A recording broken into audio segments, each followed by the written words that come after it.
Welcome in, everyone, to tonight's session of Dungeons and Dragons Descent into Avernus. Hopefully, you are all having a wonderful night, and you are ready for tonight's episode. Okay, there we go. Oh, but yeah, welcome in. Tonight will be kind of a different one, honestly. Oh, sit on the beard. Oh my god. Calm down. Why does everyone want my beard? But yeah, tonight will be a different kind of session. We have, I think, at a minimum, 3 encounters, possibly a level up, and a decision to be made by the party of which path to take inside of Avernus. So, without further ado, let's get to the table and see what the rest of our party is doing right now. Jumanji. Exactly. 4 years. All right. How we feeling tonight? We're missing some beaties. Something about beatings? What? I said we're missing somebody at the table board. Yeah, it's Pete. Yeah, Pete is currently indisposed at a dealership right now. You tell that crackhead to hurry up. You got his number. I do. I'll call him. I mean, Don't send me to do your dirty work. yeah, don't. Yeah. He already messaged me. He told me where he was, so he's just said Autobot him for the time being. Roll out. Exactly. And I sent him a meme, like a GIF meme of Autobots rolling out. So, Mm-hmm. My Autobot protocol is literally 3 steps. It's almost sad. right. I am Yeah, here. I Welcome got back. everything all set up and I didn't open Tailspire. I do it all the time. Don't feel bad. So tonight there will be at a minimum two encounters possibly, or 1 encounter and 2 things of exposition. So exposition, detailing Oh, stories, plot lines and The word hooks. expose. Expose. Exposed. Oh my god. So that there's gonna be that. But to recap a little bit, for those who weren't here last session, you all went to Haramon's Hill, and found of yonder Sunstrider, one of the fallen Hell Riders who betrayed Zariel at the opening portal to the crusade into Avernus.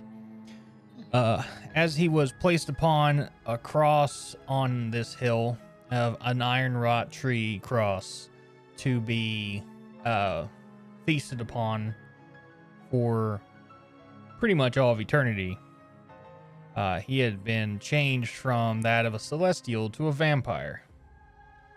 So he has given himself to Tempest, the god of righteousness and the sun. So he is using this time to repent for his cowardice. And then from there, as you were there at Haramon's Hill, you had encountered one of the other fallen Hell Riders of Zariel, and he came in with a whole bunch of Sturges. Jazz. Yep, Sturges, and tried to whoop up on you guys. You guys Curb stomped him? curb stomped him. Cherry put that guy into the abyss, and Lulu was captured and abducted by hell wasps. Oh no, not the elephant. That's my elephant. Yeah, so Elefante. You have a dragon. Leave the elephant alone. All gold things are belong to the summer elves. so what we have now is you've all kind of gotten back into your demon grinder machinery and started making a beeline for the hell wasp nest in Avernus. Did you build this? The map or the demon grinder? The demon grinder. No, my that man. was actually done by an amazing builder on Tailspire. Big Big ups, big credit to whoever put together this marvelous piece of infernal machinery. It looks like an anglerfish. Yeah, it's It does. looks like a angler well. So fish. I did add the tail and like semi oblonged wrecking ball off the back, because Yeah. by the picture in the guide, it's supposed to have these giant like demon bone claws off the front of it, 6 wheels, and a wrecking ball off the tail end.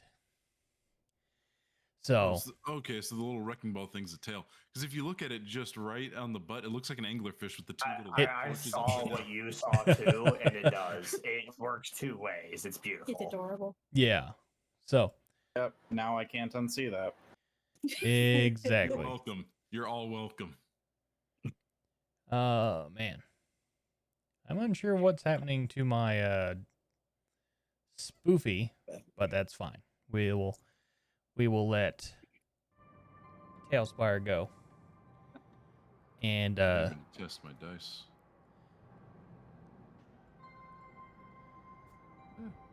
there we go. Okie doke. Other than that, I think all we're missing is Pete and Corvo.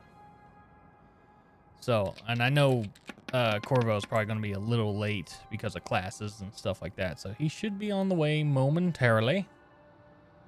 But we can go ahead and get started if everyone is ready. I am ready. All right. Yeah, I'm good. Ready to go. All right, be right back. All right. Ladies and gentlemen, welcome to tonight's episode of Descent into Avernus, episode 16. Let's go.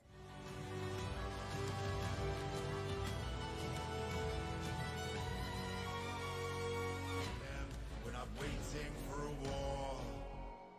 We bring the war to them. Rated M for mature. Impressive. Downturn in my financials. All right. Okay, never mind. We start off tonight's episode.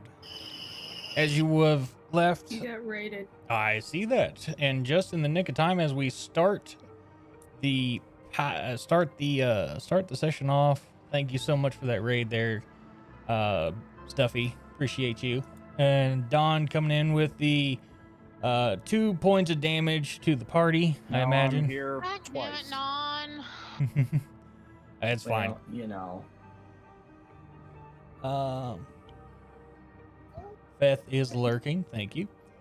Shh, I'm not driving. Okay. All right. Let me get this exposition out. So, as you guys had seen, Lulu been abducted by the Hell Wasp heading towards it. You all make haste to your demon grinder machinery and start to follow the Hell Wasp. During this time, I'm gonna say that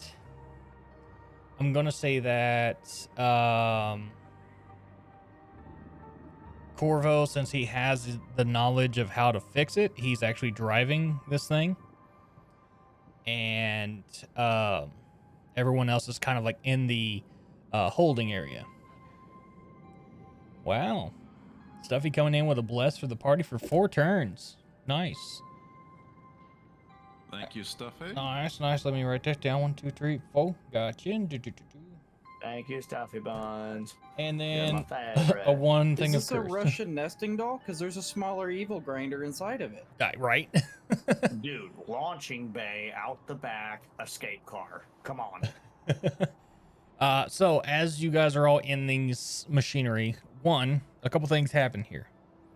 You guys are driving towards the Hell Wasp nest. You can see this giant floating thing of wasp nest. It is what it is. It looks like a wasp nest.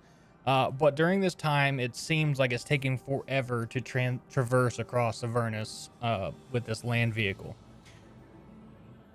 Tree. Welcome back, number 1. Thanks. As you are kind of sitting in this this little passenger area, Mm-hmm. you kind of like are fidgeting with your little necklace from the child. Mhm. You hear the child's voice in the back of your subconscious say, "Come back. Come back." It's almost like he's crying and wanting you to come back. As you do this, you feel like a wealth of sadness overwhelm you, but the necklace itself like starts to glow. Mhm. You have a necklace of protection +1.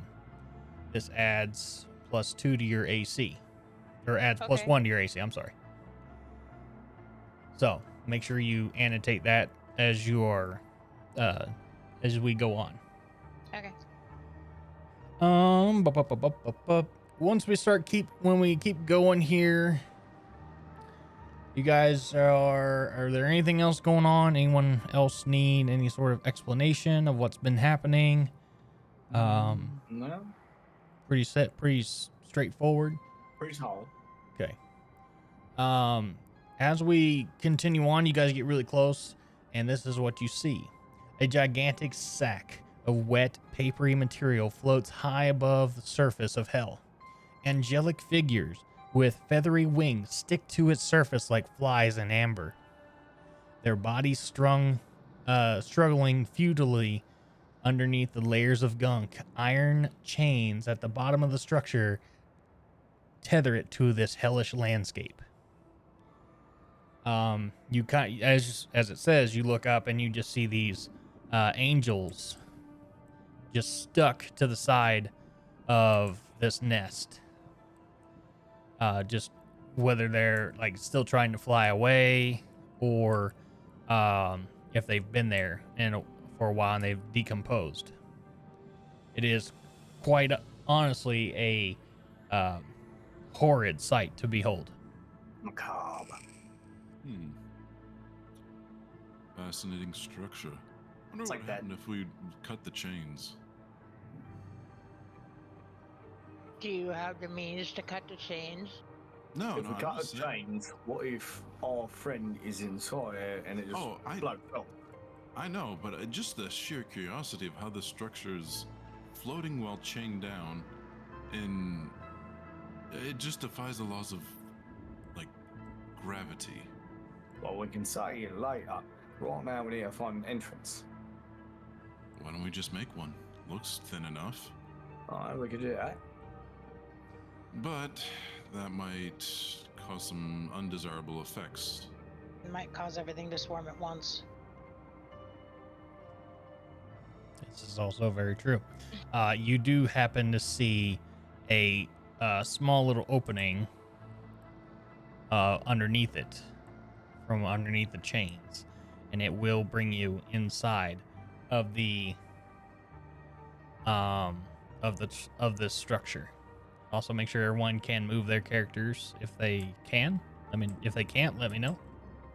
Yeah. Wiggle, wiggle, wiggle.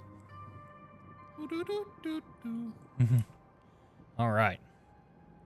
As you come closer, I do believe I have markers set on what levels are what, and I can. see them. Good job. Yes. So, you can probably move yourselves in there, or I can place you guys in here since it's like multi-level.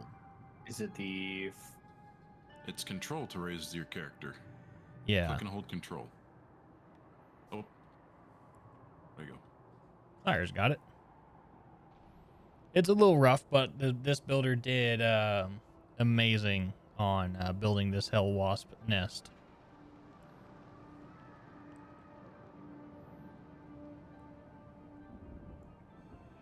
Yeet. Honk. You right there? Yeah, just if you could pull me in there. Yeah, I got you. I get the feeling I'll fiddle with this and screw it up somehow. Same. Bump up to second marker. Oh wow, they actually put the angels on the side of the hive. Well, That's good detail. yeah, I went ahead and did that. And the webbing too, dude. You did a super job on this. The webbing was already done by the builder. No, Where Um, did I go? now where Oh, am there I I am. at? Let's see if I We're can. just above the first marker. Yeah. Well, once I touched the markers, they disappeared. Well, remember you can set yourself up, and also like I can put you guys here if I need to. So, because once I put your minis on that section, your minis from where they were disappear. Mm. So if I need to do that, let me know. All right, and let's see here. Make sure for this, I will probably not bring Roxy with us. Yeah. So, But we know Yeah. she's new. but you know she Well, I is mean, near. I can actually desummon her. Where you enter in, this is the nest entrance on its underside, where one or more of the heavy chains are tethered 100 feet above the surface of Avernus. So you guys had climbed up the chains and got into here. There are some piles of skulls and adventurers' belongings there, probably from El Terrell.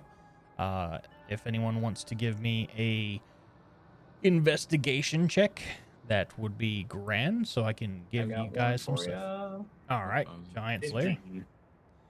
15. 15, you do find 5 healer's kits and a fully charged wand of magic Ooh. missile. I know who that needs to go to, Leo. Oh, well, thank you. I'm not a magician, mate. I mean, All right. that's fair enough. But the healing kits, I guess I'll keep hold of until we can disperse those. Okie dokie. We'll go ahead and move up the next level. That way I can get you guys there, so hold tight. Pete rolled an 18 on stream. Nice. Yeah. Yeah, Pete, you found the same thing. 5 healing packs and a wand of fully charged wand of magic missile. But And I can that's go ahead and add that to my inventory, right? yeah, go ahead and add it to your inventory. I will go ahead and get everyone up here, because this is going to be a multifaceted level here. It does open up right here. However, I assume Mir is taking point on this, correct? Sure. If he is, go ahead, Mir, and give me an perception check. 1, 2, 3. Okay. Ooh, 29. Love that. With a 29, you hear the buzzing of these infernal winged beasts. And you can tell that you're kind of getting to like the center of the nest, roughly like between the second and third level. We're kind of like the meaty middle part of this nest. But it sounds like a lot of hell wasps ahead of you. What do you do with this Sounds information? like there is a quite the swarm of those little pests in here. Fun. Do we want to burn them out? Gross. Well, unless we got a long rest on the way here in that vehicle, which I don't think we did. Nope. I can't do my giant wall of fire or anything like that anymore, so. Well, we're also in a giant wasp nest right now. If we use fire, wouldn't the whole thing go up like paper mache? All depends on how they actually made it.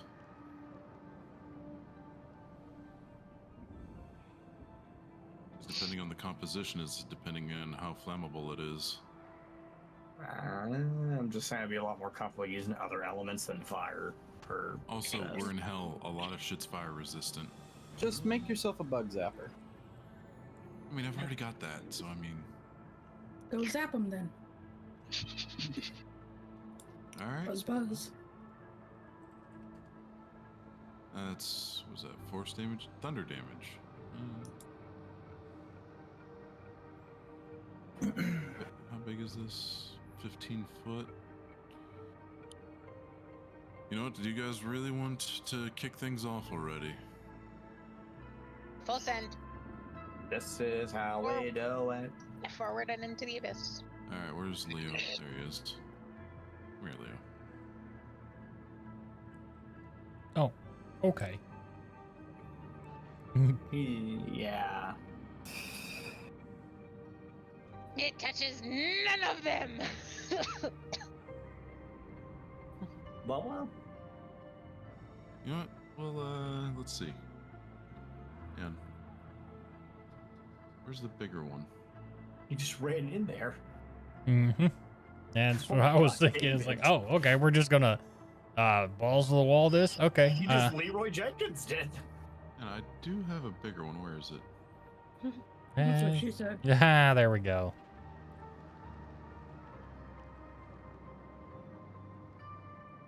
All right. I will go ahead and get a few things done on my end here really quickly.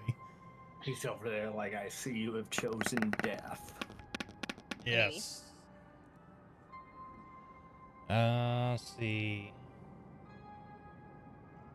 I hear the sound alerts playing in my own ears, and one of them was just "Welcome to the rice fields." How many did I put in here? Yeah, I did. Okay. Yeah. Yeah, actually, see if I. Yeah, I have it.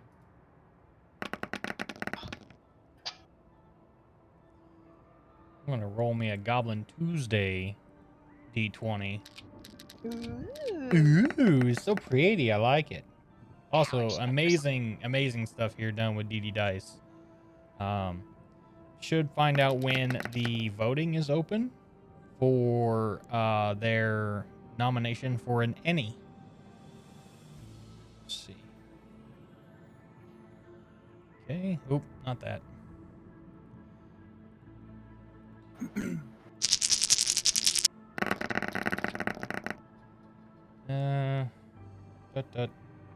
It and got it. Okay. So Oh, there it is.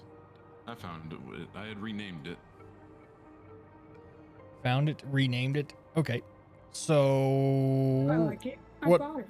what do we got going on here?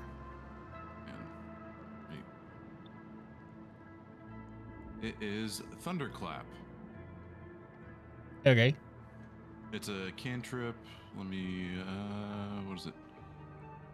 Pretty sure it's a 15 or it's a 5x5 cube. It's 100-foot radius. Okay. Mm-hmm. Yeah. Yeah, you create a burst of thunderous sound that can be heard up to 100 foot away, and everything around me has to make a Constitution saving throw So or if, I, take a D6 of damage. so if I'm right, 100 feet is this entire fucking thing. No. The Nice. sound goes 100 feet. Each creature other than you within 5 feet must make a con save. Fail, they take thunder damage. But the sound is 100 feet. No, it says each creature within range, not 5 Well, feet. Are we reading the same thing? 5e? I think you're cantrip. I think on D&D Beyond. Yeah, I think you're reading. I think what Jake is reading is Thunder Wave. Yeah. No. You're reading Thunder Wave. Thunderclap. Thunder Wave is what you're reading, because that's a 15-foot cube. That's not got 15 in it. That's not what I quoted either. Okay. I mean, I'm not saying you're wrong, but like 100 foot is way too big for that spell for what it is. Well, I mean, unless he's upcasting. I mean, he can upcast it. yeah, but No, still, that's not going to just what- expand to 100. That's what the cantrip. That's what the base cantrip says. Okay. I mean, I'll roll with it, but Here, let me grab a screenshot. Yeah, I was gonna say that even to me, who knows jack That's- shit way too big. about D&D. Right. It Inside sounds. cherry. I'm putting it up in the side chat. Yeah. Give me 1 second. Yeah, Shabop. And Shabingus. That is copy and pasted straight from. Can be heard. Yeah. Oh, Each that's creature a other really than you. modified definition because it conveniently lacks the 5 foot range. Look Yeah, up each top. creature other than Range you. area 5 feet. Yeah. So Yeah. it's a 5-foot cantrip. Yeah. Oh, The no. sound goes 100. Okay. I'm about to say, like, there's no freaking Yeah, shot. It's a really convenient even- definition if it doesn't include that. Because Well, even in Cherry's thing, it says range 5 feet. It doesn't. Yeah, It there writes it the is. same thing, but displays the information in 2 different ways. That's why it looks Yeah. weird. yeah, I missed the range area because I It's okay. saw the. yeah, because that But yeah, you got 5 feet on that one. because Bubba. like if that's the case, then thunderclap is the most OP cantrip ever. I was about to say, like, I don't remember Thunderclap carrying that much gravity. Now, like, I Damn. agree, the sound will travel 100, right? That makes Yeah. sense, but the damage is not going to be at the range of 100 Okay. feet. Then I had misinterpreted that entirely. Very well. Would you like to pull back, or would you like to just try your best? Hang on, let me zoom back in here because I zoomed out. There's nothing wrong with a tactical retreat to reconfigure. If you want. Oh my gosh, hang on. It's not letting me inside the hive anymore. Yeah. The hive See has ya. consumed me. You can click your character, like double click your character did. icon, and it should be But- there. If you look at my stream, you can see me trying to. Here, I'll click away from it, right? And I'll. Get your move the layers. slider. Yeah, the layers should be right around like 79 feet. The green there. slider should be at 79 feet. And your camera should be at like 72. Because I see you perfectly. So I've got. If you look at me though, I've. Oh, here we go. There we go. Okay. The focus was so off that even if I scrolled in, it wasn't like pulling things apart. There we go. Makes sense. I'll just kind of slide pitch. to the left. Okay. Take it back now, y'all. Criss cross. One hot this All right. time. So with that, anyone else want to kind of take a look around and see what you think? Can I call up my hawk spirit, Stephen Hawking, and have him scout? You can. I will grant you Sir Hawking. Stephen, do your thing. Oh, Steven. And I'm gonna send him up this way to get a good view of what's up here. Okay. And yep, that's gonna be 3 of them over there on the left at least.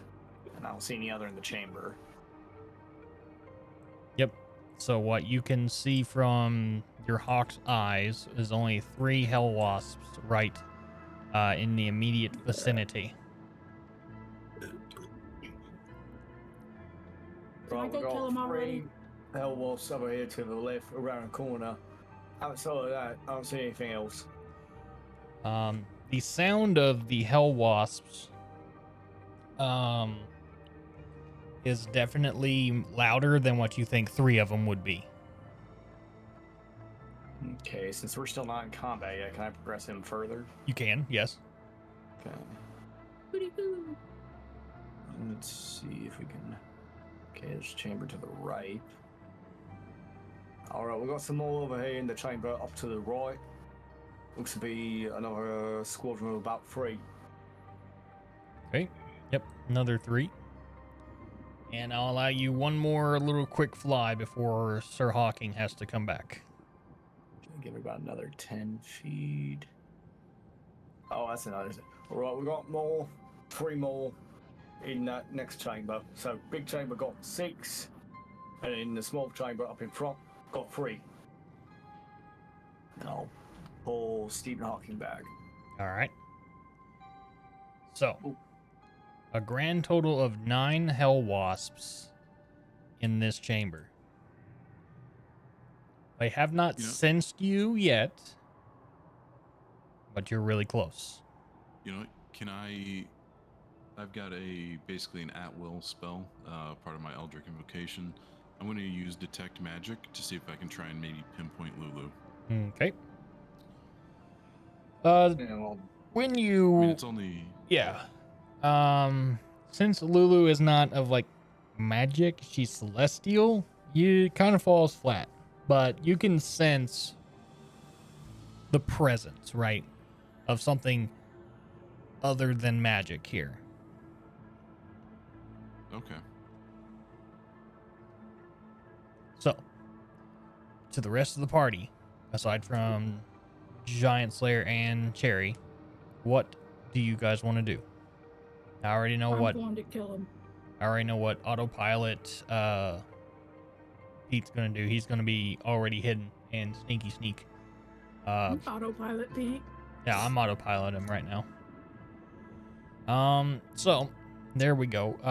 Baldur, do you want to just charge in and start killing shit, I guess? Baldur's had a few drinks. Baldur's ready to go. Fuck this shit. YOLO. Okay. So Baldur goes in against 3 of these things. I'm going to go ahead and ask for everyone's initiative really quick while I get all these other ones Okay. popped in. Can I go ahead and swing on him? 18. Oh, that's a cold 24. 15. Fine. Hang on. Let me. Oh Mine. god, I'm burnt. There's a lot going on. So I'm gonna run down the run here. Sire, yours was 15. 15. Okay. Cherry, yours was 18. 18.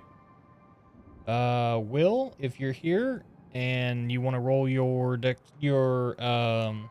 thing, that'd be great. Pete, I'm pretty sure he's got like a 20 something every time he rolls. So I'm gonna put. Oh, here's Pete. 21. Oh, did he just suddenly roll? Yeah, he did. Nifty. Nifty. Yeah. I like it. Hey, Pete Boone was there. Mara, You- yours. Did mine roll? Yeah, Mara, yours did roll. Mara, you got a 15 as well. Thank Okay. you. And looks like Krem also rolled. He got a 15 as well. Yep, a lot of 15s today. Feth, I don't know what his is, so I'll wait on his. Giant Slayer, 24. Feth just rolled. He got a 23. 23, nice. And since Heather just charged in, She rolled a 5. What a 6. She said, Baldur Blood Rage. all right, let me go ahead and Oh, get this Lord. all settled real quick. It's because it's a lot. It is really a lot. So, Giant Slayer with the first. Hang on, I'm not even ready for that yet. I wasn't Jesus. serious when I said start rolling it 2 turns ahead of time. That was Yeah. a joke. Let's see, 24 for Giant Slayer, 23 for Feth. Pete for 21. 21. So between Sire, Will, and Mara, who has the highest dexterity modifier? Mine's at 18, so I'm +4. Okay, +4. I'm at. last. One more time, Sire. I will definitely be last in that order. Okay. And Will said that his dex is 17. Okay. I believe it was him. Okay, so it should go Tree, then Will, then Sire. Got it. And Cherry is in there. He's ahead of all that. Wherever he is, right there. Let me put you guys that way. All right. And then Baldur at the tail end. But since Baldur started that, we're going to go with that. So the first one was a 15. This guy's dex is +2, so he's actually going to be right about there. Another one right about there. An 11, which puts him right behind there. A 10 right about there. A 14 puts him right there. Another 10. Fantastic. And 11. Wow, all my Sturges kind of rolled like shit. I'm not even gonna lie. And we got Beach Bum Pete over here. So literally everything is Gucci right now. So I have the turn order. We're gonna start with Baldur since you went in guns a blazing. So I fucking love that hat first and foremost. Right. I saw that one as soon as he turned his camera on. Oh, So, that's beautiful. so Very nice. we're doing pest control. I kind of couldn't hear anything on my way here. yeah, no, it's you guys are in Hell wasps. and a hell wasp nest. Okay. All right. 22. Quick question: Are because I don't remember what they are. Are they demonic or are they devilish? They're fiends. Hang on. Balder, which one are you fucking hitting? Yes. This, This one here? yes. Okay. So you did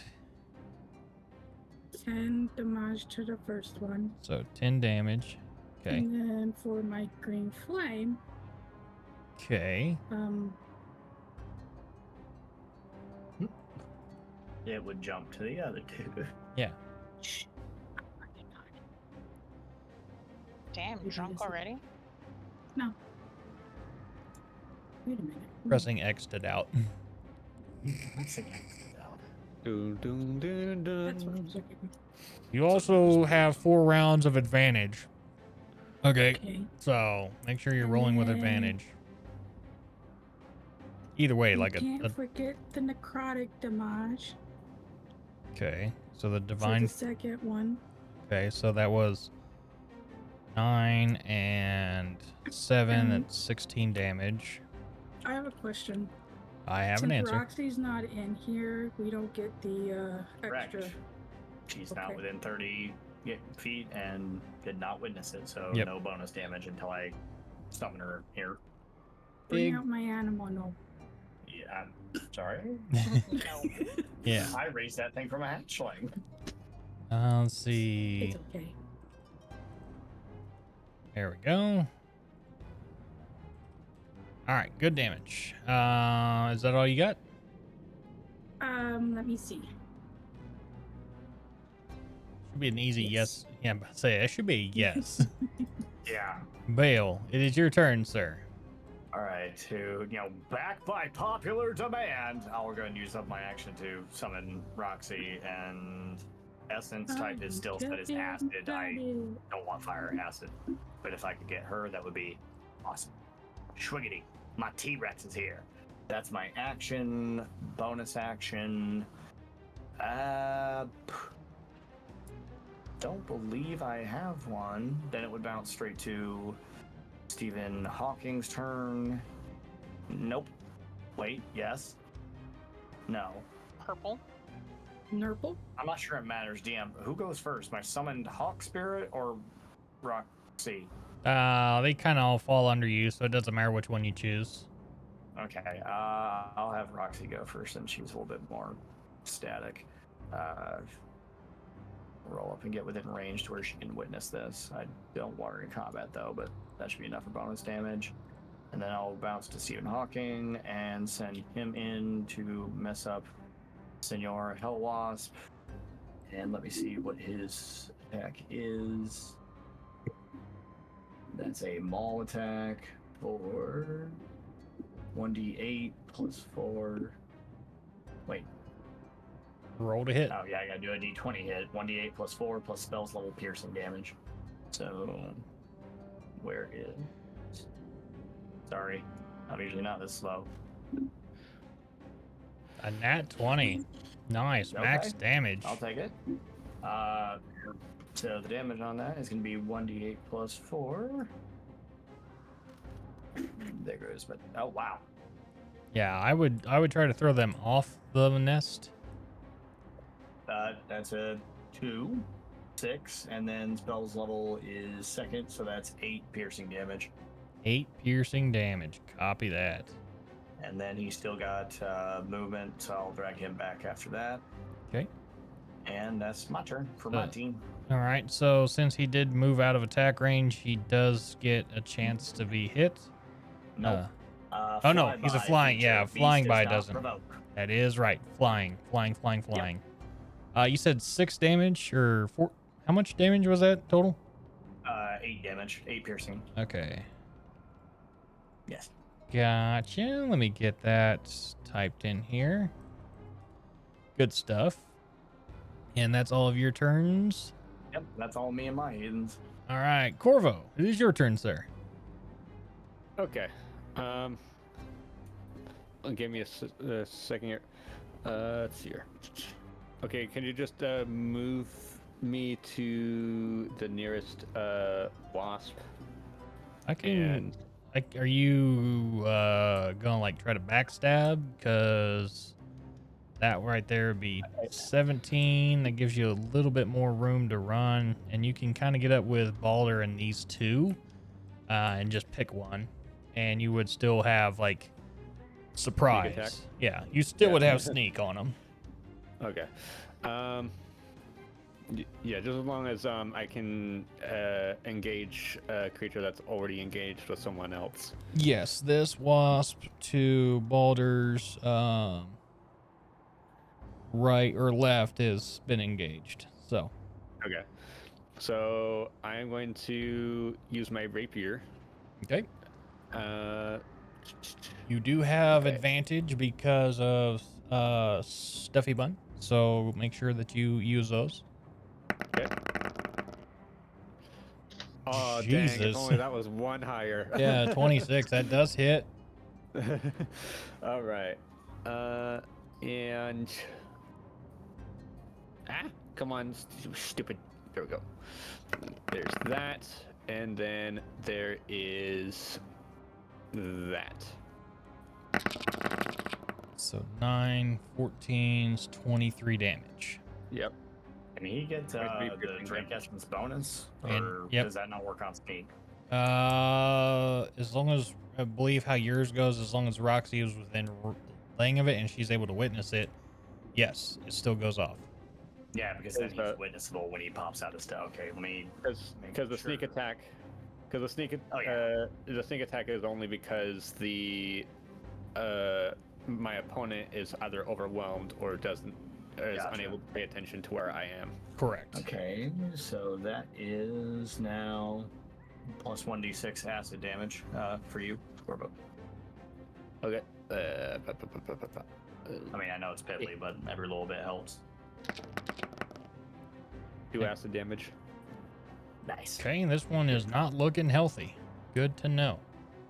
And is there anything you'd like to do there? Bonus action hide. Hey, just Okay. goes off without a hitch. No problem. Actually, let me see if there's any spells I got that can that's a bonus action. No, there's none. Okay, never mind. The hell was Thought that I could do noise? something cool.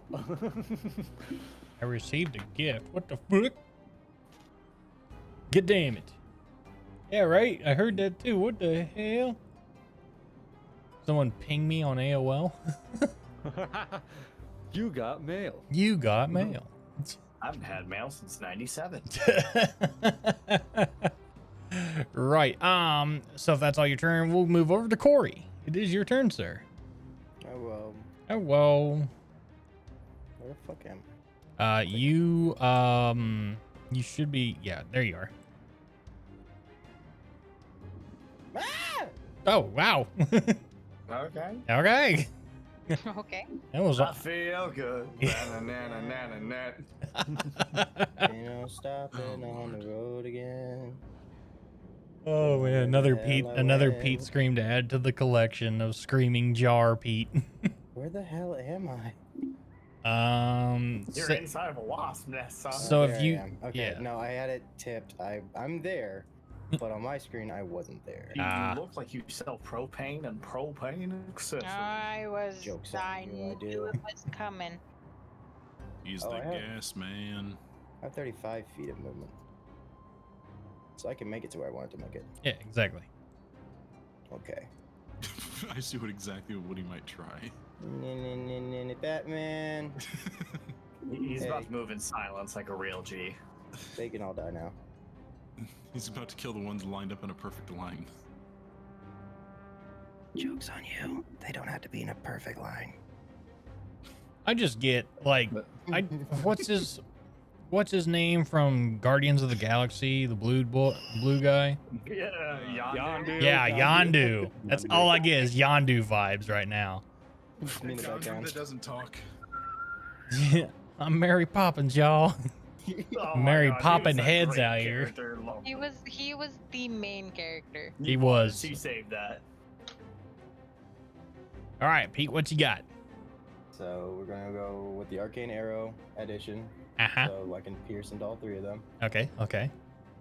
and the rest of it is the same Bullshit as before. cocktail. Oh, I like do the cha-cha. So they Here come the they're gonna need to 35 make the dice. dexterity saving throw of 11. Okay, so so all 3 of those, right? Yep. They'll all have to beat 11, otherwise they take half of a spare d6. So again, this doesn't do extra damage, but it allows me to hit all 3 of them with 1 shot. Well, their dexterity being that only 1 doesn't make it, but the other 2 do. Okay. So I'm gonna go ahead and say the first one right here, this one flying, does not make it. The other 2 do. Okay, just for my own brain. Simplicity's sake. For ease of death. You said I have advantage. Yes, you do have advantage because Stuffy Bun or Sucky Bun loves you guys so much. Perfect. So at this, I don't know where all my stuff went. I just want to make sure I'm throwing the right dice because I did my math wrong last session. Oh God, God forbid Yeah, I was. God forbid we add more damage to the already It's OP. only 1 more die, but I actually wasn't throwing it all last session. Oh God. So there's a whole nother set of damage inbound. Oh, grand. So, boy. Let's just for sake of time, I'm gonna roll, see if I hit. Remember, you have advantage. Please roll low. Fuck. Does a 24 hit? Yes, DM? the 24 fucking hits. Are you sure, DM? Yes, I'm sure, Pete, it hits. I'm looking at the stat log right now. Yes, it does hit. I hate all of you. I really should boost these fucking things. But I'm enjoying. Don't take my complaining as I hate it. I actually love this so much, and I actually had to beef this up because originally how this was portrayed is there's only supposed to be 3 of them, literally 3. There's 8 of Then you. I exist. But because we are all murder hobos. Yeah, there's 9 of them. So have fun. To what I learned while driving, they have Lulu, so they're dying. Yeah, they all have Lulu. Yeah. Bro, we got Rasputin, friggin' I bought a zoo, the Elvin John Wick, a freaking cat with knives, That's like, 30 yeah. damage to all of them, and then the spare d6 is a 6. Okay, so these back to don't Only take that. 3. So these guys will take 36 points of damage. Jeez, Eminently. Wow, he is not happy at all. They're not dead. No, they're not, surprisingly. Do you want me to make them dead? I mean, if you feel obligated to make them dead, by all means. Hey team, do you want me to make them dead? Yes. Make 'em Leave dead. some for the rest of us. No. Nah, just eviscerate them before I cast fireball on them. Nobody likes to show off, Pete. I'm just gonna Yes, we hide. Then. do. I'm just gonna bonus action hide. Nope, they're being mean to me. Excuse me. You know, I was y'all mean notice to this you. motherfucker be changing his hats. Yes, we noticed. All right, if that's all you're going to do, bonus action hide goes It off only with... took you guys literally how many? I only wore the other hat for like 40, 42, 43 minutes to notice that looking he at my swapped hats. I was looking at my phone. Go fuck yourself, Dad. Okay, Leo, Oh, it is go your fuck turn, yourself, sir. daughter. I'm leaving again. I'm gonna go get the milk. I'll be right back. Okay, bye. I've got 30 feet of movement, right? Yes, sir.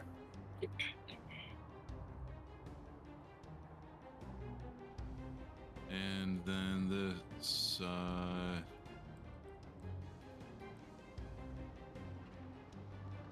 Yeah, that'll do. that'll do. That'll do, pig. That'll do. Yeah, it's gonna be a fireball. They gotta beat a 13. No, it's a 14 they gotta beat. So 1, 2, 3, 4, 5 of them? Yeah, 5. I think, yeah. Actually, if I didn't move him, that would be 6. And I only moved him to make sure that I had the right idea. So they have to beat a what? They've got to beat a said 14. Okay, well, 1, 2, 3, 4 of them do. And Okay. for the sake of my brain, I'm going to make sure that these 2 that are turned actually do take full damage. The rest of them take half. Okay. So they're gonna, yeah, the ones that made it, they're only gonna take half damage. So here we go with the damage. With the damage. With With gusto. 26. Phew, holy crap. Okay, so these guys take half damage back here. Hey, you know, at least it's an even number, so you can. True. Very true. 13 damage to the ones that successfully made it. Okay. What are we cackling about now? Good lord. I don't even question it anymore. So Just the giggle fest made me pull up Discord to take a look. I mean, I would, but I'm kind of busy at the moment.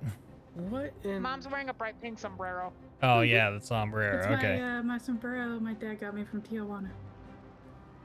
Hey, Reb. Hold tight, doing math. You don't need to do math. I It hate is math. pretty heavy. No, you really don't need to do math. Okay, why? Because hell wasps are immune to fire damage. Oh, yeah, that's right.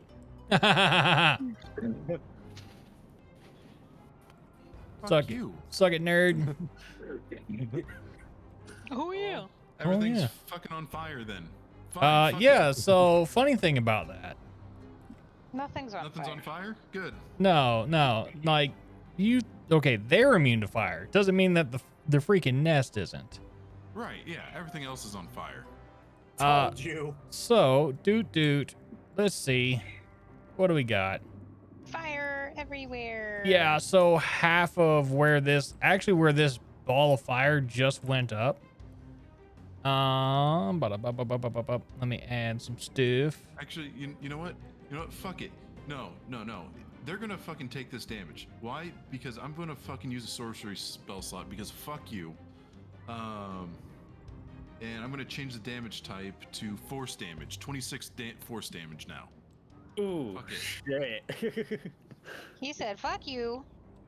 Yeah, And fuck fuck you. your Fat. immune to fire. No, you're fuck you to immune to fire.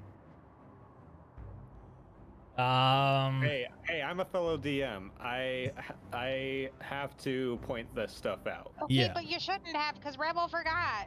Yeah, and it's on my own fault because I'm so used to you guys beating the shit out of everything. So Yeah, no, I'm just gonna use my transmutate spell. I just use one sorcery point, boom, bada bing, force damage. Okay. No longer fire. either way, it was still pretty good damage all around. Either way, so if you change it to force, it's still gonna be pretty good beefy Okay. damage. Yeah. It was 26 for the 26, yeah.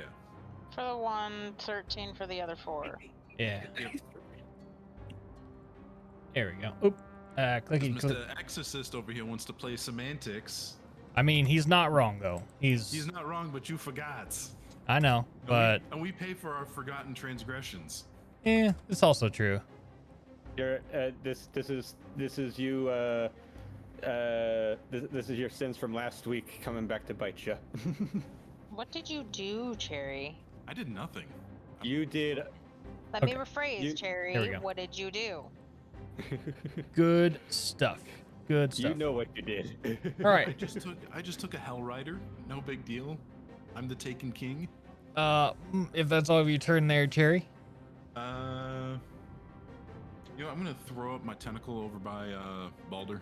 Okie dokie. Let me get that for you real quick. Let me get the wiggly thing from the deep out. Neat. Is this the Silly Hats Club now? Like, is that what we're doing today? Yes. We're. There Just it wear my is. Domino's hat. There we go. And you said by Balder, so we're just going to go ahead and size this down to that. There we go. And it's gonna take a wild swing over there. And does Tentacle have advantage? No. Since I have advantage? No? Okay, No. flat roll. Here we go. Flat roll, sir. That 8 probably does nothing to them. Nope. Swing and a miss. Oh yeah. Swing and a miss for a tentacle. Yep. Makes sense. All right. All That's right. it. Sounds good. Tree, it is your turn. Yay!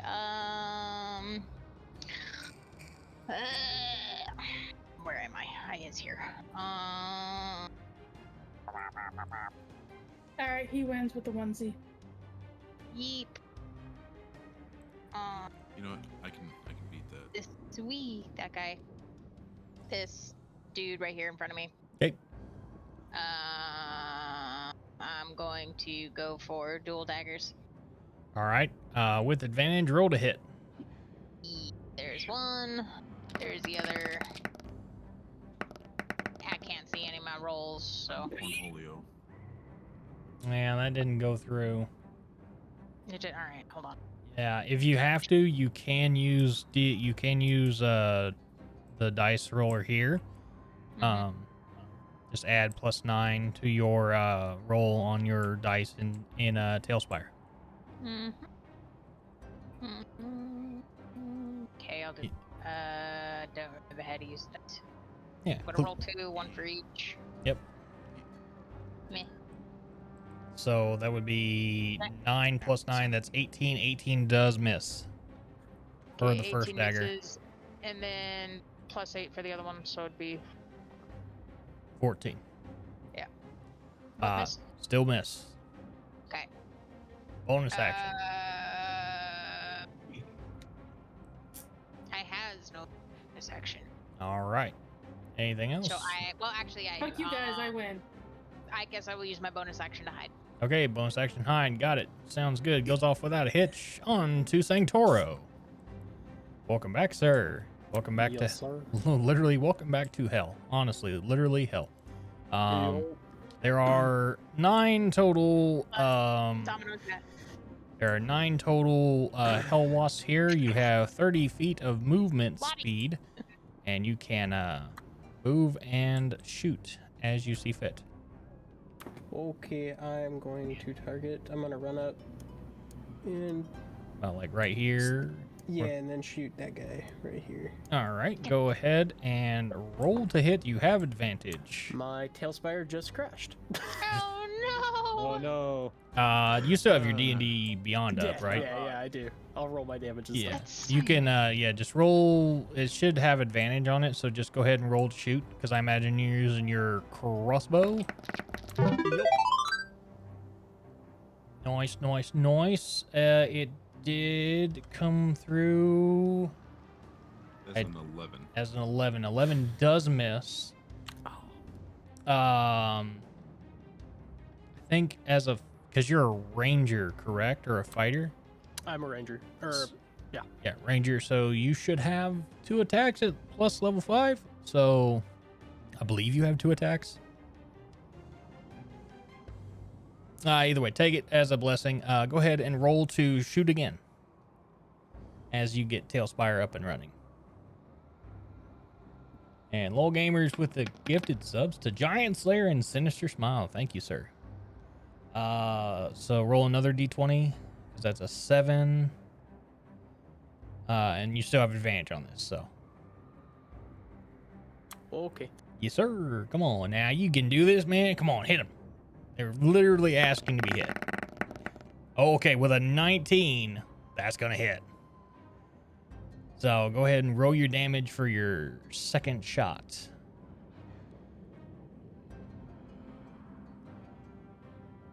That's with advantage, right?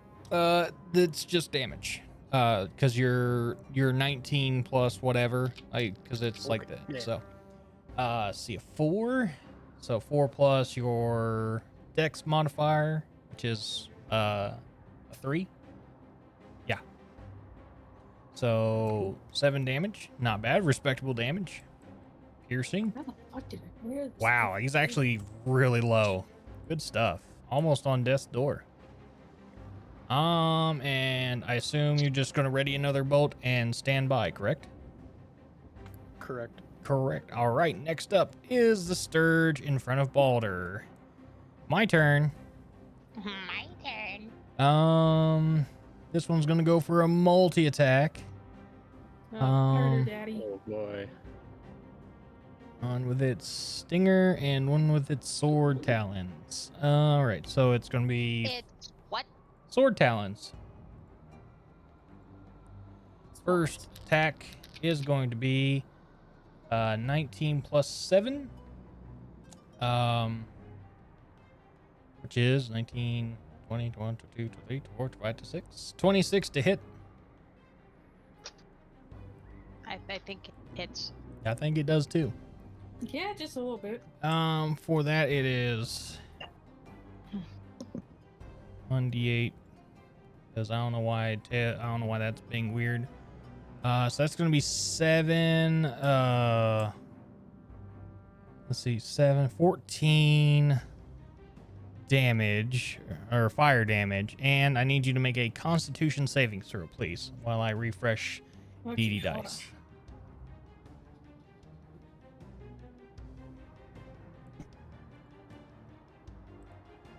Set a Constitution. What do I gotta beat? You got to beat a 12. Don't know where my thing went, but I win. Well, you are at 17. You are doing fine. No poison for you. Next attack is going to be... I had something here. You have Stone's Endurance. I know. I would suggest waiting to see what all the damage is going to be. I am. 10 does not hit. I know that No. for real. For real. For real. All right, that's all he does. The next Sturge, which is the one right behind you, will do the same thing. 2 attacks coming up. Stick it up my pooper, why don't you? 26 to hit. That will hit. Let's see. That's going to be 1d8%. And then...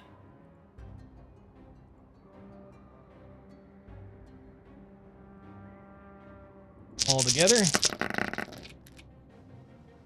15 points of damage to Balder, and I need you to make another Constitution saving throw, please. Okay. 5 endurance, all that, so 10 points of damage. Well, it's 1d12 plus 3. Okay. Oh, so that's 8. 8. Yeah. So take 15 minus 8. Okay, and then Your fanatical focus reroll. I can redo my con save. okay. Go ahead. Since I'm still raging. Yep.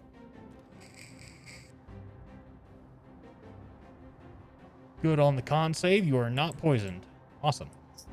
And you said how much minus what? If it would be 15 minus 8. So I can do math. That's 7. Oh, yep. shit. So you would just take 7 piercing and fire damage. All right, next up is Mir. Okay, I'm not gonna do anything big or fantabulous, but I'm gonna move my full movement to about. That's close enough. Sounds Gucci. Centered And on me. 15 feet. okay. And it's gonna be the old Spirit Guardians. All right. Everybody in my party is protected, and Lulu the elephant, if she somehow pops out here, I want to make sure she's not affected. Right. And every enemy has to be making a Wisdom saving throw right now. Okay, Wisdom saving throws for. I'm gonna go ahead and say all 3 of those. And it is gonna be 9, 4, 4. I guarantee they don't make that because I think your spell save DC is like 13 or 14 right now. 16. 16. Good enough. Good to know. 14 damage. They all take 14 radiant. One's dead. 14 out of that. Get the calculator up. Let's keep that fucking floating, shall we? And this guy here will be awesome. There we go. That's it for me. All right, good stuff. This Sturge over here is kind of mad. He is going to fly his 60 feet. Oh, he's going to fly up to Cherry, and he's going to go for a hit on Cherry. Multi-attack coming in. Never mind. First attack is a 14. Does that hit you, Cherry? I would be able to figure. Hang on, let me. I don't think it It meets. it meets. Okay, so it meets, so it does hit. Unfortunately. You know what? I didn't think of Chicken doing this butt. before. But let me do this little thingy here. Where is it? The hell? Where'd it go? Oh, there it is. I'm going. Yeah, roll your damage. You're fine. So 17 damage. 17, and then I need you to make a Constitution saving throw. And beat a 12. And another round, or another 4 rounds of bless. Holy shit. So we got 4 rounds of bless, 1 round of disadvantage, and that. 20 on the Constitution saving Okay, throw. so you're not poisoned, you're good. And you know what? I'm gonna activate a good old fashioned Hellish Rebuke. Yes, except I'm transmuting it to Force damage again. Okay, go ahead and roll that. Because I'm pretty sure it's just damage, right? Yeah. Okay, force damage, 13 force damage to this guy here. He is... Ooh, he's getting there. He is not looking healthy. Good stuff. Anything else, sir? I mean, that was the Sturge's turn, so I mean... Yeah, I don't know if you've got like any other triggers there, fucking Yu-Gi-Oh. Well, let me see what trap cards you could have activated. Yeah, now you've activated my trap card. Seto Kaiba. Okay, this Sturgis does start his turn inside of the bubble. So he'll take that, what was it, 14 damage, sire? Inside, if they start their turn in the bubble? If they start in, I actually just roll again to see if it's a lower or new total. Okay. Well, they start their turn inside the bubble, so go ahead and roll it. Because I got to make another con save, correct? Yes. Okay, so I'll go ahead and roll the con save. Beat a 16. It's an 11. They do not beat it. They take another 11 damage. Come here. Yeah. Okay, so he is still good. He is going to fly up. He's still within the range of the tentacle, so he does not proc the attack of opportunity. He is going to go for a hit on you, sire. Okay. Doot. It is going to be a miss on one attack. And another attack. And that is going to be another miss. Wow, just swinging for the fences here, aren't we? So I don't have to do a con save. Cool. Negative, no con save. This one here is going to fly up to Cherry again and go for another hit. Doot. That's going to be a 12 that does not hit for the first. I get it, Aaron. I get it. Then the other one is going to be an 11 that does not hit. Awesome. Just running through these things here.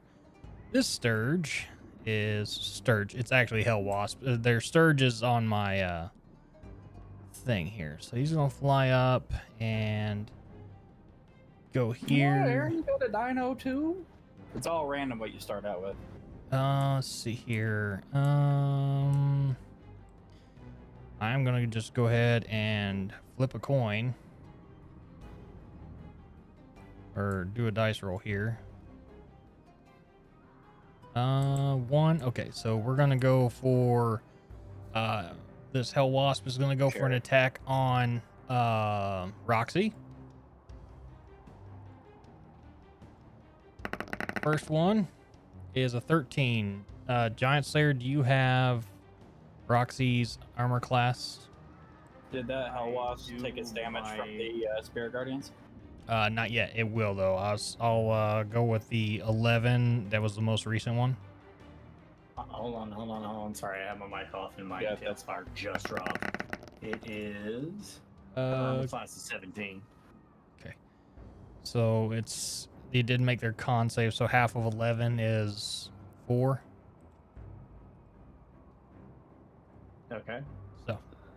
So it's just half. Yeah, it's just half damage, right? No, it'd be 6. Yeah. That's what confused me. It'd be 6 of half. Yeah. Okay. Yeah. Got it. So she Yeah. comes So down. as he flew into the circle, he went for an attack on first attack on Roxy, and he rolled a 13 to hit Roxy. Okay, so that would have missed. Okay, good. Just wanted to know because he's gonna go for a second attack on Roxy. Okay. So, And Oh no, not Don't the hurt the dragon. puppy dragon. yep, Oh. 12 does miss. yeah, she ain't a little girl no more. All right, and that'll be his turn. This Sturge over here is going to fly around.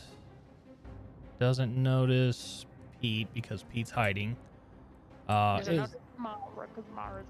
Is going to go for another attack on Cherry because they're the only one within distance. First attack is probably going to be rolled low because I'm rolling like crap today. 16, that actually does hit. Yeah. Let's see. 4, and then that. That is going to be 16 points of fire and piercing damage. Go ahead and roll a Constitution savings throw to see if you become poisoned. Rep, do I have time to use the restroom real quick? Nat 20. Good, you are not poisoned. Nice. Second I'm attack. looking a little worse for wears. Yep. Oh. Let's. You know what I'm gonna do. Well, that's a nat 20. And the sword talons is. That's 2d6 plus 4, so that's 12. 16 points of damage and just an extra bit here.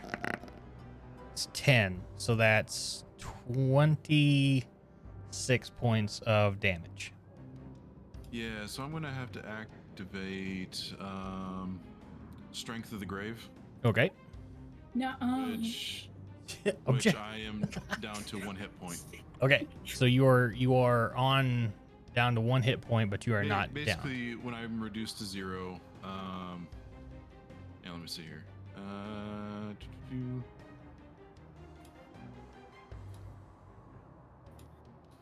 Yeah. You coom. So I am I've been hit and it's like fuck. But I'm basically a standing zombie at the moment, more or less. Okay. Because I did die. All right. This one here, he's gonna move his. How do we fix that? Right there, Balder. It is your turn, and this will be the top of the order. You guys still have advantage. You know, on a Well, I should have been rolling damage advantages. on a quick side note, I just hit my 400th follower tonight. Hell yeah. Let's go, baby. Congrats. And it was press X to podcast. Nice. Hell yeah. All right, Balder. What do you got going on? What?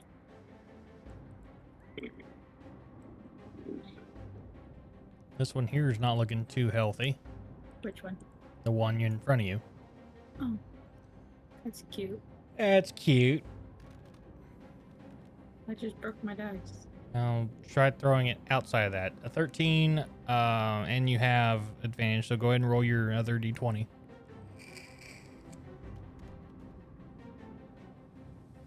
$12. Both miss. Yeah. Your first attack misses. So go ahead and roll your offhand attack with advantage. Do I roll my hit dice? No, not just the other d20 plus 6. 2 of those. And we'll take the highest one, and that'll be how we do this. Okay, so the 23 does hit. All right, now you could roll your damage for the offhand sword. Okay, hold on again. So that'll be this one. Oh my god. Yeah, try throwing them outside. 3. Okay, good damage. Yeah. But then I could still do that. The Divine Fury. Okay, so that's 10 damage. Can't forget about Roxy. Roxy, which is 11 damage. And then where is it at? Is it this one? It is this one.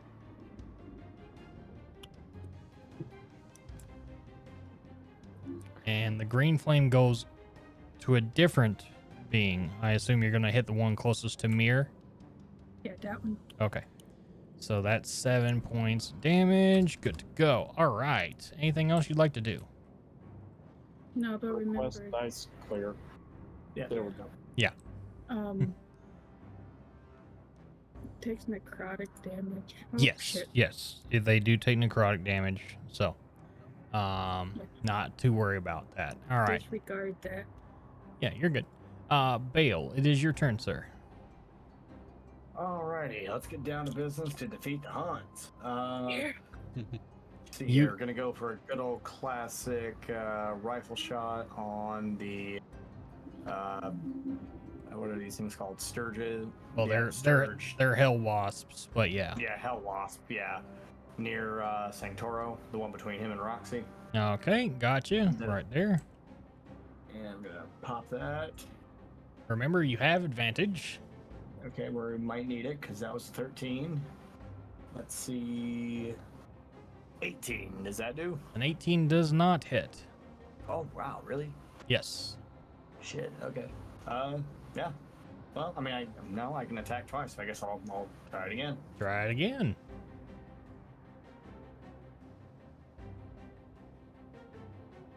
Yeah. No, best I can pop on that is 15. So that's both his attacks expended.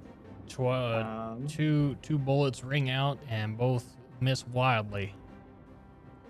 And then it would bounce to, I guess.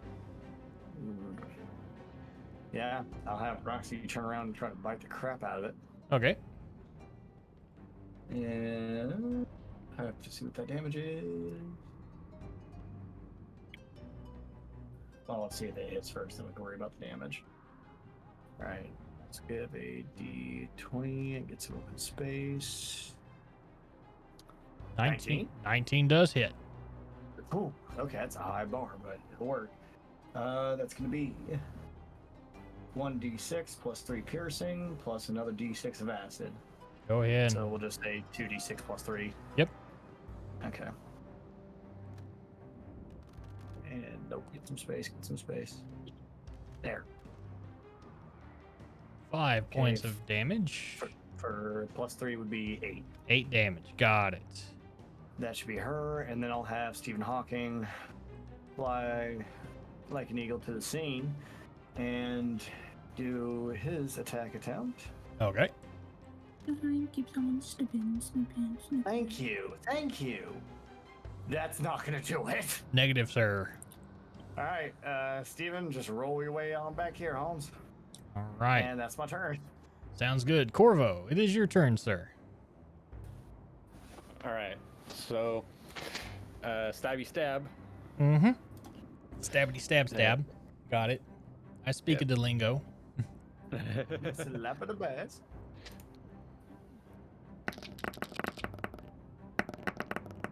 Highest is a 16. A 16 will miss. Okay. I will use my inspiration for. Wait, no, hold on. Let me check my feet real quick. Oh, okay. Because depending on what it says. Okay, yeah. Okay, so it still works regardless. All right. So via my mobile feat, I do not have to disengage to avoid attack of opportunity against the one I just attacked, even though I missed. Okay. So I'm just real quick asking to catch myself up on what we're doing here. We're here to rescue Lulu, right? Correct. Okay. So Corvo is going to hide and sneak through the chaos to go and search for Lulu. All right. Sounds good. Since the nest is on fire, might as well get Lulu before more start pouring out. Well, it's like fire, but it's also like force fire, I guess, Yeah. because he changed it. So it's more like a tornado has just blown through there, and it just tore off a big chunk of the nest. So I just put down. It's like throwing a seagull into a cafe, and then a bomb goes off. Yeah, pretty much. Yes. That's a good way to put it, actually. If that's all of your turn, Corey, we'll switch over to you. And a bonus action, or no, not bonus action. Yeah, hide. That's it. Yeah, I got you. Bonus action hide, but he's moving at half speed to maintain his stealth. Yeah, got you. Easy day. Corey, it is your turn. You have 3 Sturges in front, or 3 Hell Wasps in front of you, and you just did see Leo die and then be resurrected as basically Stephen Strange Corpse Edition. Got it. Okay. So I want to go off of your thought process. I'm hidden. Yes. So for opportunity attack, they would have to know I was there to swing at me for leaving their radius. Yes. So I can technically move off of that logic. You without them triggering. Yes, without you triggering. Because you're also like bonus action hide, so you're stealth. Yeah. So just gonna back up because my bow is out. I'm not gonna waste the action to pull my daggers out. And then I'm going to regret this, but I'm gonna do it anyway. I'm gonna use my last arcane shot to do the same gambit as last time, because now these 3 are still within a foot of each other and in 30 feet of me, or 30 feet of each other. Yes, they are within 30 feet of each other. Correct. So that's another DC 11 if they get hit or not. Or are affected by it, sorry. I rolled Right. for it. Go ahead. I will go ahead and make the 3 rolls, and it's dexterity, correct? Correct. All right. So 1 makes it, 2 do not. So for the sake of that, the 2 that don't are going to be this one and that one. The one in front of Cherry will make it. Okay. So does 25 hit? A 25 does hit, yes. Okay.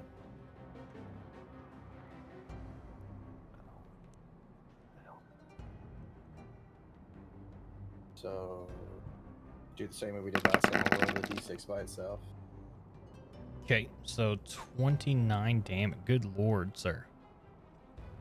And then here is your d6. That if Are it's you a dead one, yet? Again. Well, 1's I'm gonna dead. throw that again because it's technically piercing damage, and I get the same fucking number. Okay, so these guys will take what, 2 damage? The one The that 2 that failed will take 2, so they'll be taking 31 damage. The one that passed is going to take 30. Okay. 30. That's gonna be that. This one over here is actually dead. So 2 kills off that. All right. All right, and Yoshi coming in with the damage the party on a 3. Cherry, don't worry about yours. I got you. I got something planned for you. That. So everyone takes 3 points of damage to the party by chat. Take all your aggressions out on them, not me. I'll do that later. Real quick, Rebel. I just have a quick question. Uh-huh. How thick are these walls Yep. of the nest? Fairly thick. Okay. Fairly thick. Like, I would say how big it is. You're looking about 8 to 10 foot thickness.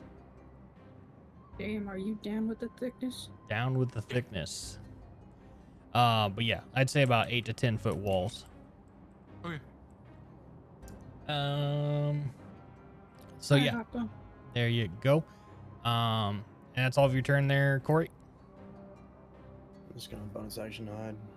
Bonus action hide, copy that. Roger that. Leo, After having damaged to yourself, you actually go down and you kind of go into this, you don't like, you fall to the ground and kind of pass out. You don't really like die, right? In the sense of like you are transported back to the primordial, and the primordial looks at you and says, now is not the time to fail. And he bestows upon you the same power that you had back at your estate. You'll come back with half your half max HP. Okay. Okay, which let me do some quick math here. So that'd be about 27 health. Yep. 27. So you back up to 27 health currently, and you are infused with the power of the primordial. You gain all of your spell slots back and have a slight temporary boost to your speed. So instead of moving 30, you can move 50. Gotta go fast. Okay. So. Okay. Here we go. Now it is your turn. After that imbued power from the primordial, it is your turn to reap and rip and tear into them. Okay. I'm gonna try because we're rolling with advantage, right? Yes, you still have advantage because chat has come through with a lot of like blesses and curses. We're down. There's a lot of them because it went. This will be 3. We had 3 for the curse, so they cancel out. We have at least one more round of advantage. Okay, I'm gonna try and grab this hell wasp behind me. Roger that. Try and cast inflict wounds. Okay, go ahead and cast it. Dirty 20. Dirty 20 does hit, does damage. After this round, you will have 2 rounds of disadvantage. Blame Hoppa. Does a 17 kill it? A 17 does kill it. Okay, cool. And you are still ready to move around. All right, so I'm going to make my way over to here. Okay. Just inside the bubble. Right. And the tentacle is going to lash out at that other one over there. Okay, probably the one in front of Mir. Yep. Okay, go ahead and make the roll to hit. I'm waiting for it. Wait for it. Come on. There it goes. It doesn't do anything. Swings and a whips unless a 9 hits it. Yep, swing whiff. Okay. Let me see if there's anything else I've got going for me here. I'm going to use the last charge in my Ring of the Ram and just bop the, that one right there. Okay. And let me see what I got to do for that.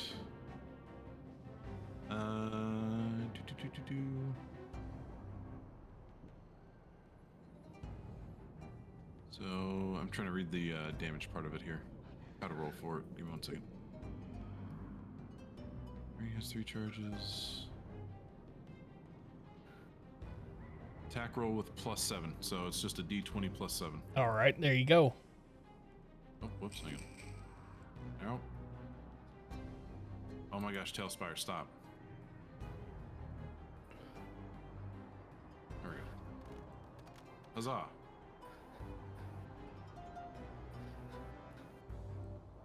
That 15 is hit? 15 does not hit. Okay. Let me see if I've got anything else up my sleeve that I can try. I ain't got a lot of action, so I had to use a lot of extra things for actions. Let me see. Okay. Because I'm a fucking wizard here. I'm a Shadow Wizard Money Gang. Shadow Wizard Money Gang. All right. Well. I think the only other thing I had was Expeditious Retreat, which that's not a any use to me.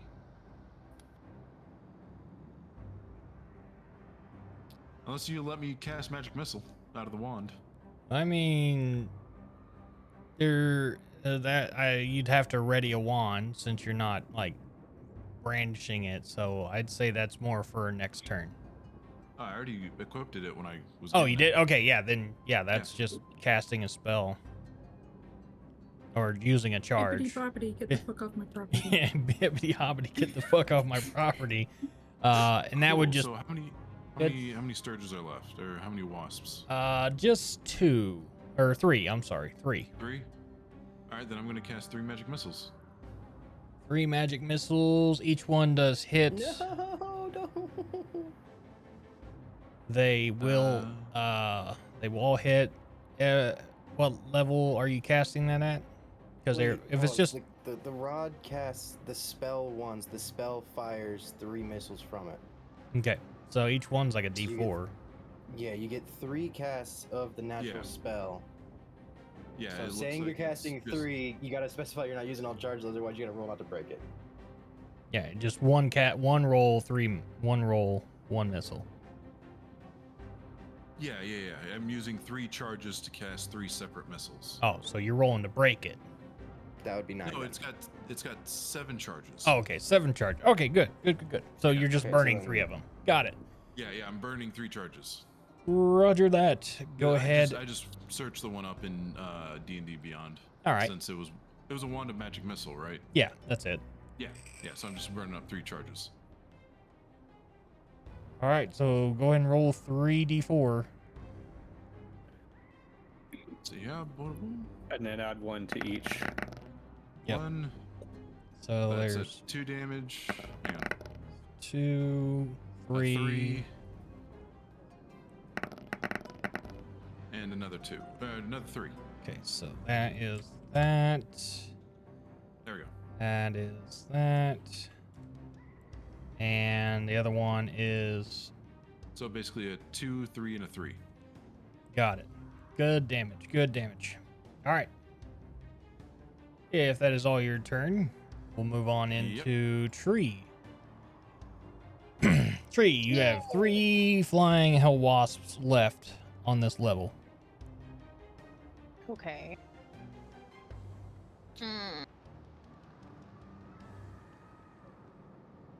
This one in front of Mir. Okay. Smack him. Wounded. Smack him. So we're still on advantage, right? You are on advantage. However, Hoppa came in and rolled redeemed I think not, which means that you roll a natural 1. On one thing, so who gives a fuck, Hop? Exactly. Okay, So, whatever, like if you were planning to do like a scythe attack or anything. Yeah, my dagger. So that's the +8. So that was 23. So that's the one that I choose to be the nat 1. All right, copy that. And then. You still have advantage. Yeah, and I hit the wrong button. Yep. I'm All waiting good. on it to load. Doodly doo. Roll. There we go. A 21 does hit. Yes. Cool. So this button. Woohoo! 7 damage. 7 damage. Good stuff. And I use my bonus action to hide again. Bonus action hide. Roger that.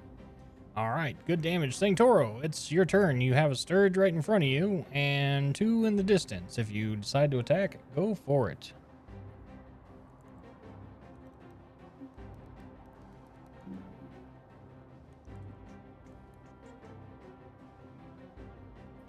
Ouch. Ouch. Oh, I was on mute. My bad. I'm gonna do stabby on the one closest to me. All right. Go ahead. Roll to hit with advantage.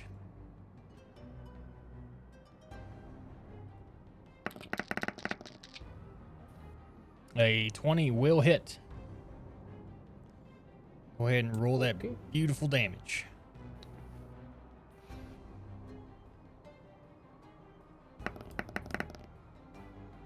Four damage. Good. You are dual wielding, so go ahead and roll another attack. And it's Spirit Guardians. Why am I saying Spirit Guardians? I misclicked. My mouse let go of the roll. Oh, But okay. that's the next damage output for the Sturge. Mm-hmm. I was holding it, but it dropped. The 16 will not hit. So 4 damage to that one is still good damage. Let's see. Good stuff.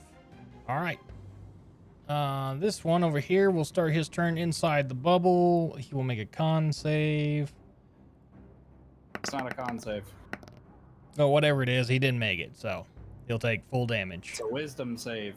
But it still doesn't matter. He's not making it off a 6. And that is 21. Nah, he's dead. So that's his. This one over here will start his turn in there, make his wisdom save. And It's my turn, motherfucker. oh yeah, it's sorry. The one in front of you is the one that died. I'm just like saying, well, like everything everything that's in front of me is dying. Just because I made a giant bug zapper doesn't mean I want to try to smack something. I mean, true, fair enough. All right, Mir, Do you I have advantage. You still have advantage, yes. Well, I ain't hitting on that one. Let me roll again. Get out of there. Does a 16 hit? Negative. A 16 does not hit. Okay, that's my turn. Okay, enjoy the Spirit Guardians, bitch. Back to Bug Zapper. This one in front of you will make his con save. Wisdom save. Whatever. It's a 7. It doesn't make it. This is different.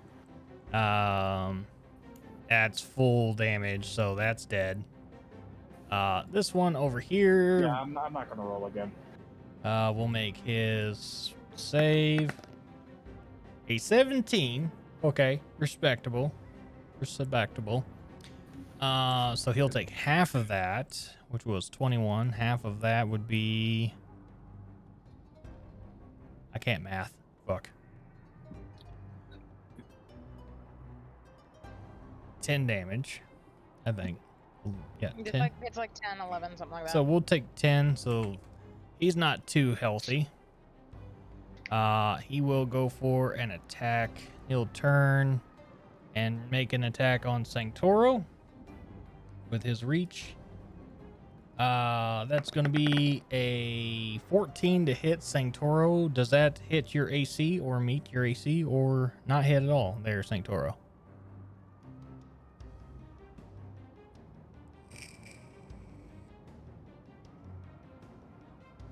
What'd you say?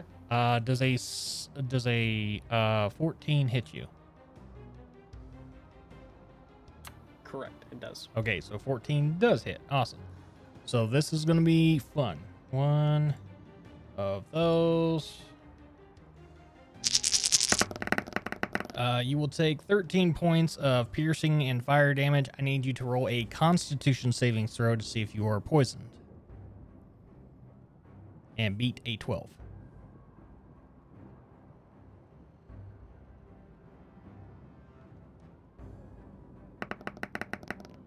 Nice. Good stuff. You are not poisoned. Let's go. All right. There are still 2 Sturges out here flying around. They are going to just bolt right in. And they were going to make their thing.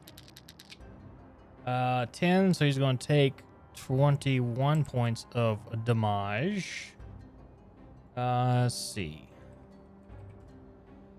Still good damage. And he's going to go for an attack on Mir. Which I don't... Oh, I didn't roll that correctly. That's an 18. It doesn't make it anyway. Second attack is not going to hit. That's all of his turn. This one here is going to do the same thing. Roll right in.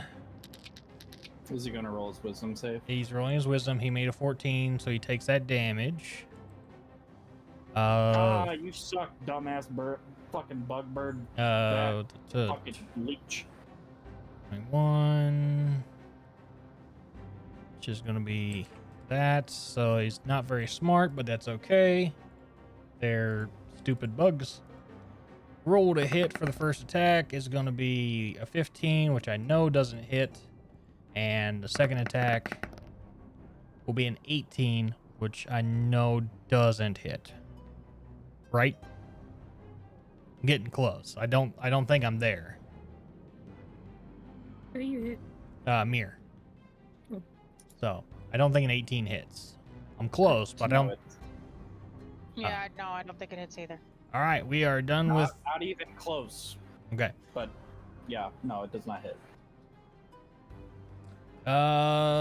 Wolfie's Angel comes in with a heal to the party, or the lowest player with the lowest health. Take 7 points of healing. Whoever has the lowest health. I believe the lowest health is Cherry. Does a 16 hit? A 16 does not hit. You are on disadvantage right now. Oh, well. So go ahead and Okay. roll another thing like that.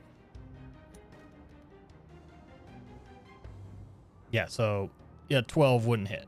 So swing and a miss. Okay. All right. Anything else? No. All right. Dale, this is your turn. Alrighty then. Let me see what I can do here. I am going to go ahead and Yeah, take step a away for a shot at quick same second. dude. Apollo's howling for some reason. Sounds good. Yeah. And does a 19 hit? A 19 does hit, but remember you are on disadvantage. I know. That was with disadvantage. I just want to make sure. So that's damage. Holy shit. That's the disadvantage? It was, yeah. God damn. All right. Let me see. Damage should be 13 plus a d6 of acid. So give me 1 second. 13 plus what? 13 plus 1 for 14 on the first shot. Which one are you shooting at there? The one in between? Yep, that one. Yeah, he's dead. Oh, well, that means the second shot gets to go for somebody else. Let's see who we can pop at. Put those two over there. And Leo's out of trouble. Yeah, we only got those two left. Is there anything saying I can't reposition before I take my second attack? No, if you haven't used any of your movement, you can. Okay.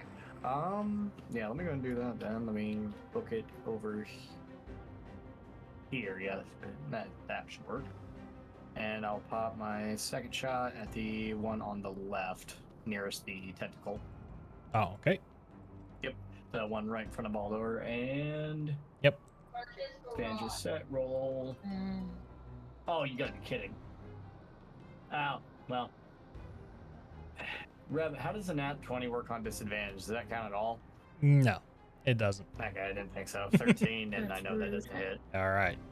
You still have your Sir Hawking and Roxy as well. But let me get Roxy to whip around tight. And right up next to our boy Mir here, he's going to get a little dragon assist, and she's going to go for the same one on the left. Okay. With her bite attack, and that's going to be a D20. That's a nat 20. Nat 20. Yep. Did you just say her butt attack? No, bite. Oh, okay. Carry on. That would be cool if she had a headbutt attack with the horns, but No, that's. is that 2d6 plus I was thinking butt, like tail whip, yeah. but that's me. And that 2d6 plus 3 damage is going to be 9. 9 damage. Okay.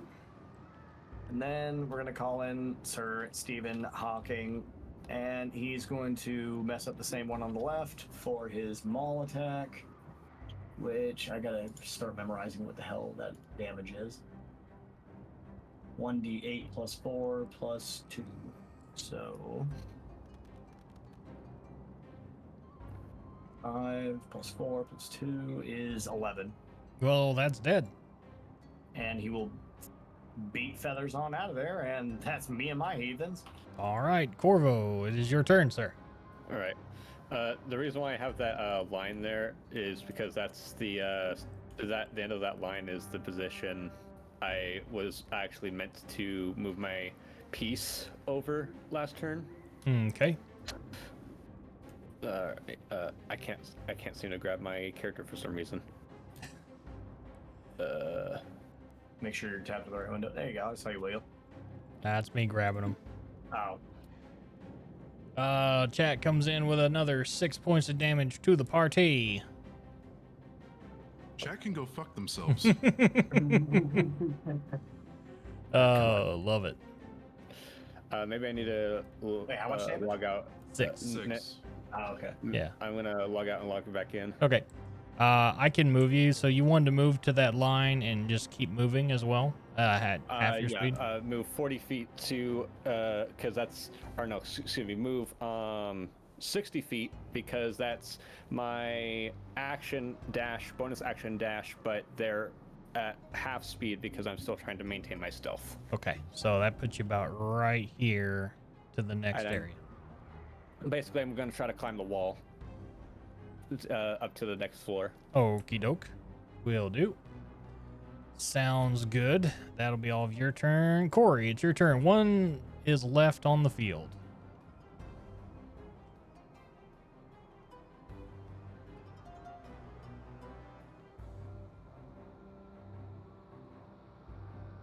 I think he's on the phone. I fixed it. I'm back. I'm sorry. All good. All good. One left on the playing field. Not looking too healthy. One left. Where's it at? Right over here in front of Mir. Do I have line of sight? Oh, yeah. Easy. Yeah, I do. Okay.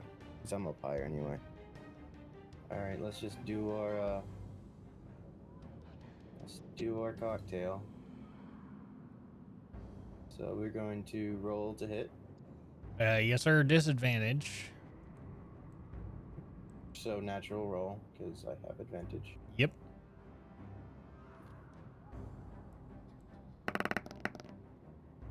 $21. do. Yeah, oh, yeah. 21 hits.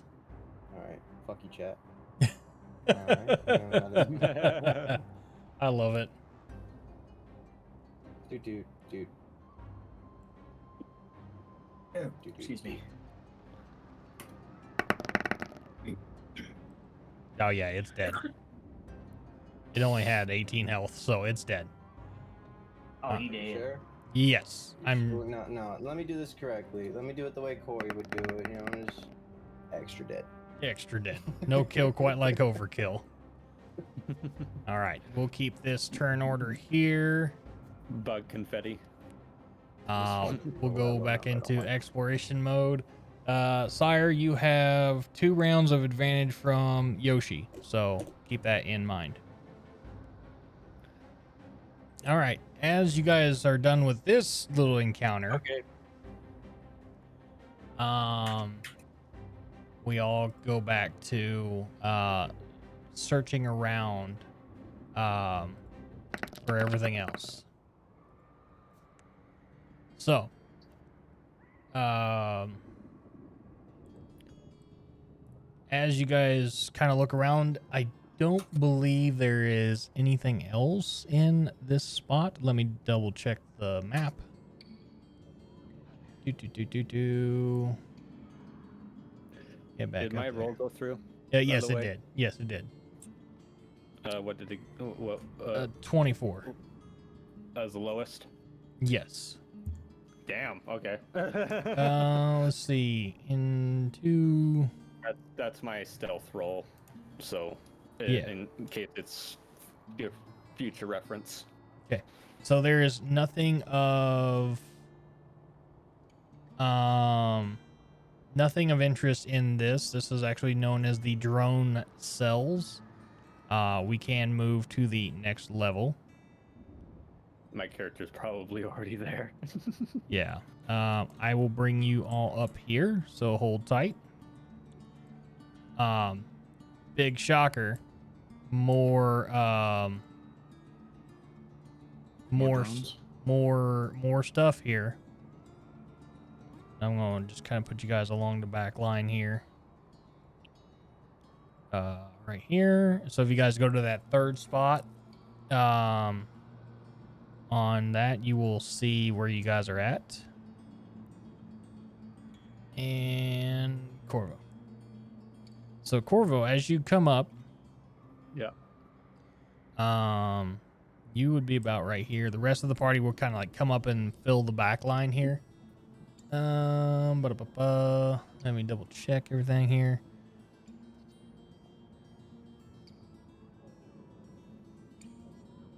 Okay, good. Just gonna immediately move myself into hiding. I'm grabbing a beer. What Yep. the fuck?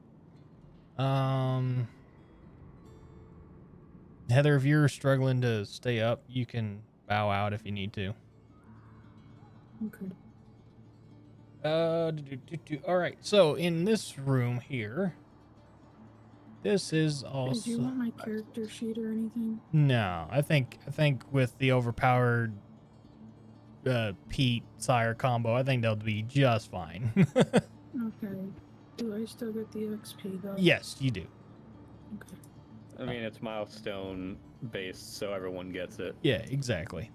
So, as you come up into this next room, you do notice that there are obviously more hell wasps and a few comb pods that are lying on the walls there.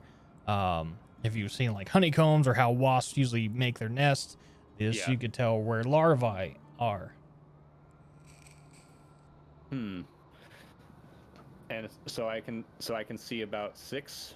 I can see 6. Yeah, you could see 6. All right.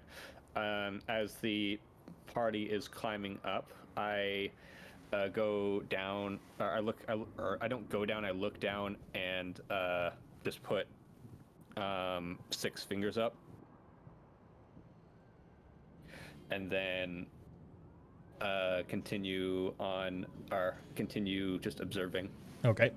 The rest of the party comes up into the next area and kind of like file in line by line. Balder is kind of on autopilot, but for the sake of my brain, we'll go ahead and say Balder had to retreat to the demon grinder to tend to their wounds, as they were grievously wounded during the battle. Come here. There we go. So, the rest of the party, who's here? What else do you guys want to do? Because I'm pretty sure you guys are. At least one of you is pretty hurt. Where's the entrance to the next level? You guys should already. I've put all of your characters up there. So if you hit that third white tab on the bar. No. I mean to the 4th level. To the 4th level would be right over yonder. Shit. I'm gonna cast invisibility. On self or party? Do it on me. Hang on. Anything casted on party? Yes, because he is granted the power of the primordial during his down, I will allow him to cast it on the party. Yeah. I wish rogues had had access to pass without a trace, because that would be a great spell to have. Go visibility whole party for 1 hour. Okay. So. Until somebody attacks something. Right. So you guys feel the darkness of the primordial kind of wash over you.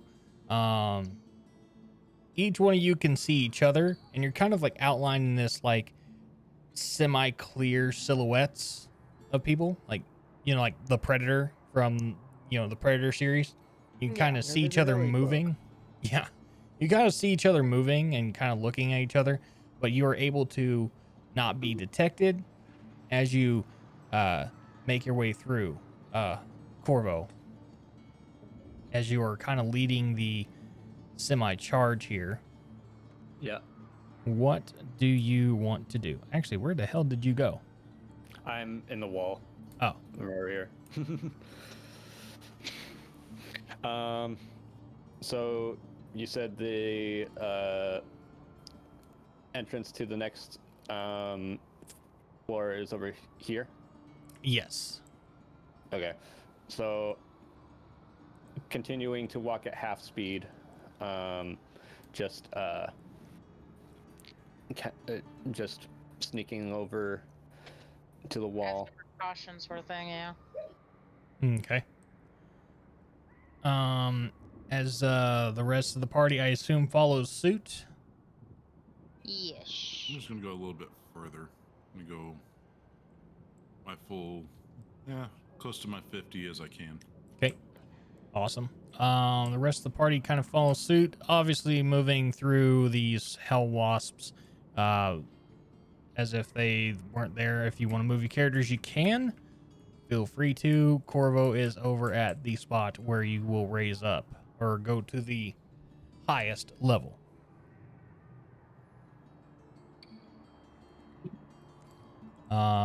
No actions taken against the hell wasps, I assume. No. No. Okay. So with what I assume, we're all gonna just go ahead and try to go up to the next level. Yes. Yep. All right, let me go ahead and get you guys up there real fast. Boom. Go ahead and hit that last spot there. God Oh. dang it. Oh no, hell no. Let's see. Tree. Come here, tree. Here we go. Bail. The spell is still going, so you guys are still completely invisible, thanks to the primordial. And Corvo, you'll be up here. Don't worry about the one closest to you. There are 4 hell wasps, and you do see Lulu kind of put up in a web or a cocoon of sorts over there against the back wall. These wasps here are just kind of like protecting the area. They're not really drawn to you because you are completely invisible. They do not sense you one bit. As an experiment, I'm going to take a piece of my clothing and see if it does happen, if my invisibility happens to cover the vision of my vision of Lulu. Impressive. Everything the target is wearing or carrying is invisible as long as it's on the target's person. On the target's person. With So as soon as you take it off. Yeah, with that 40, even with that 44, like you could see it kind of like cloak a bit over him, but then it dissipates, right? Kind of like a fading out. Then I put it back on. Okay. Let's see here. I could always, you know what? I'm gonna continue living up to my name as the Clingy. I'm going to, I'm gonna put Lulu. Or let's see here. How big is Lulu again? Let me find her stat block here because I'm pretty sure she is a medium creature. Fairly certain. Let me take a look. She is small. She is a small celestial. Creature. Yeah. So, I want to try and fit Lulu underneath my shirt, sort of. Okay. In an attempt to get at least part of her invisible. Okay. Hold on, I have an idea. Wearing the shirt. Wait. She's a small creature. Mm-hmm. Roxanne is a medium-sized creature? Yes.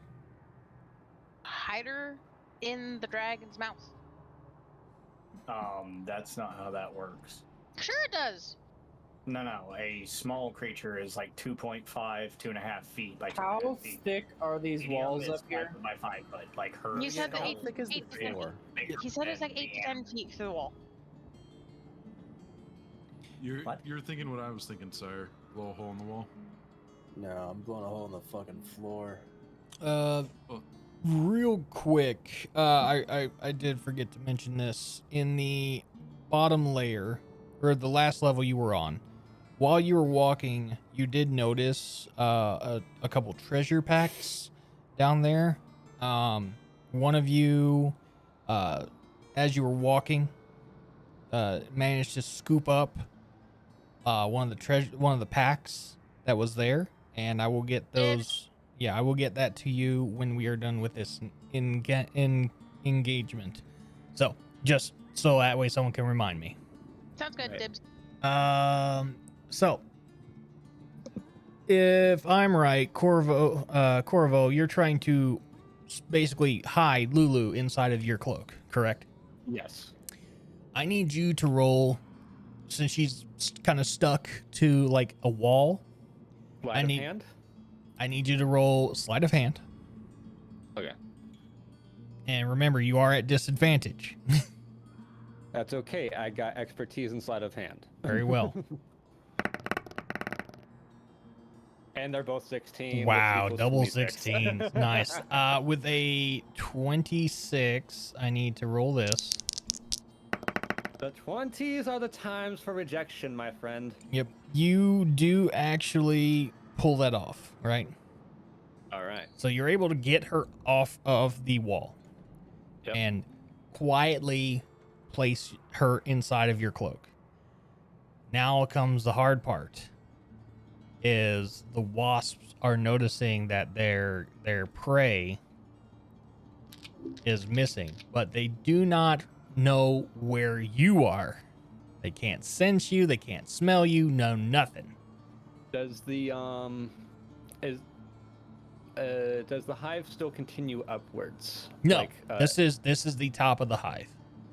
So there's no like hole in the ceiling. There is actually, I believe there is. Let me double check. There is not. There is not. So yeah, this is like the top of the comb. And what's the hive made out of? The hive is made out of like a paper mache, like waspit, silk. Not super structurally sound, but it is thick, 8 to 10 feet walls. Okay, I got an idea. Okay. I want to cast message to the party. So that way I can telepathically communicate with everyone. Okay, very well. To the roof. As I am gonna go back to the Did he say same through wall. roof? To the roof. To the roof. Okay. Oh. So I went to climb further up till I get to the ceiling, and just with a dagger make a hole that's big enough to go through, but not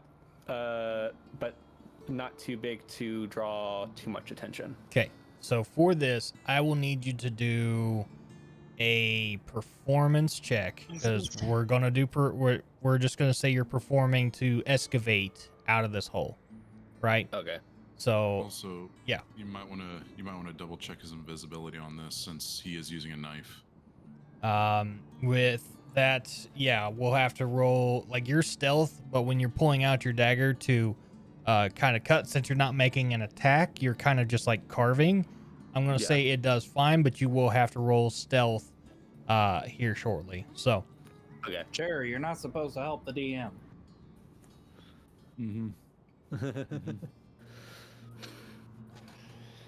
All right. so go ahead and make your performance roll with disadvantage, because you are kind of holding Lulu in one arm as well. Not too bad. 17. 17. Okay, so you're able to get a little bit through. They do not notice you at all. They're still kind of just swarming. They just kind of just keep going over here, trying to figure out where everything's at. They kind of buzz back and forth. So go ahead and make another perform with disadvantage. All right.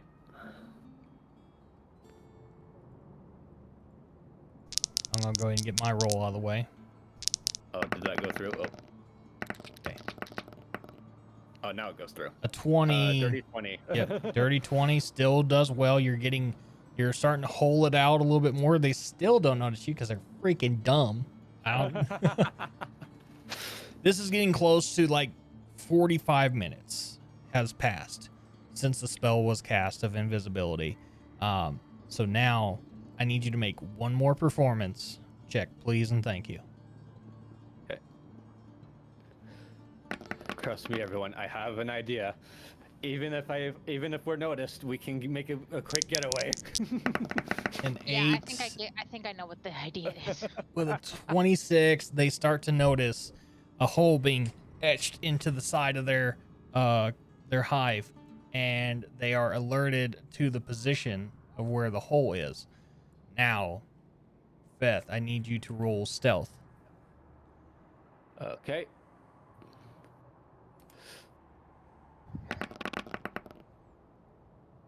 Lowest is 17. They're passive. They don't notice you. One of the wasps goes up to you, right? Yep. Flies right up next to you and inspects the hole and just buzzes right in front of you. You hold your breath and like hold your hand over Lulu, just trying to keep her quiet, keep her calm. Yep. And he just kind of stares, buzzes about, and then he goes and flies down to the others as well. So one of these guys is no longer down there with you. The sun is setting over the horizon. Yep. With the final performance, please. All right.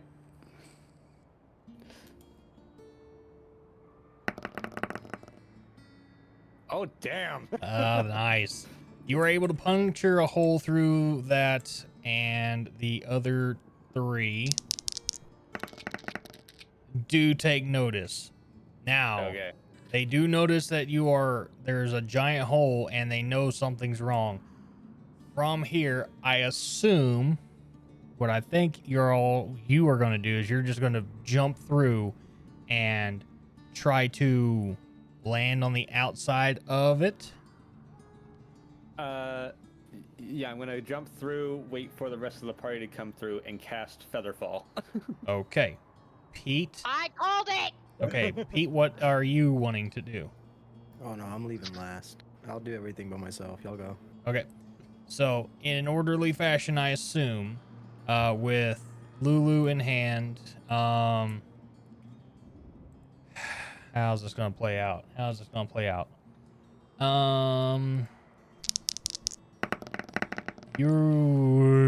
Okay. So, you are able to push out through the edge of the hive, right?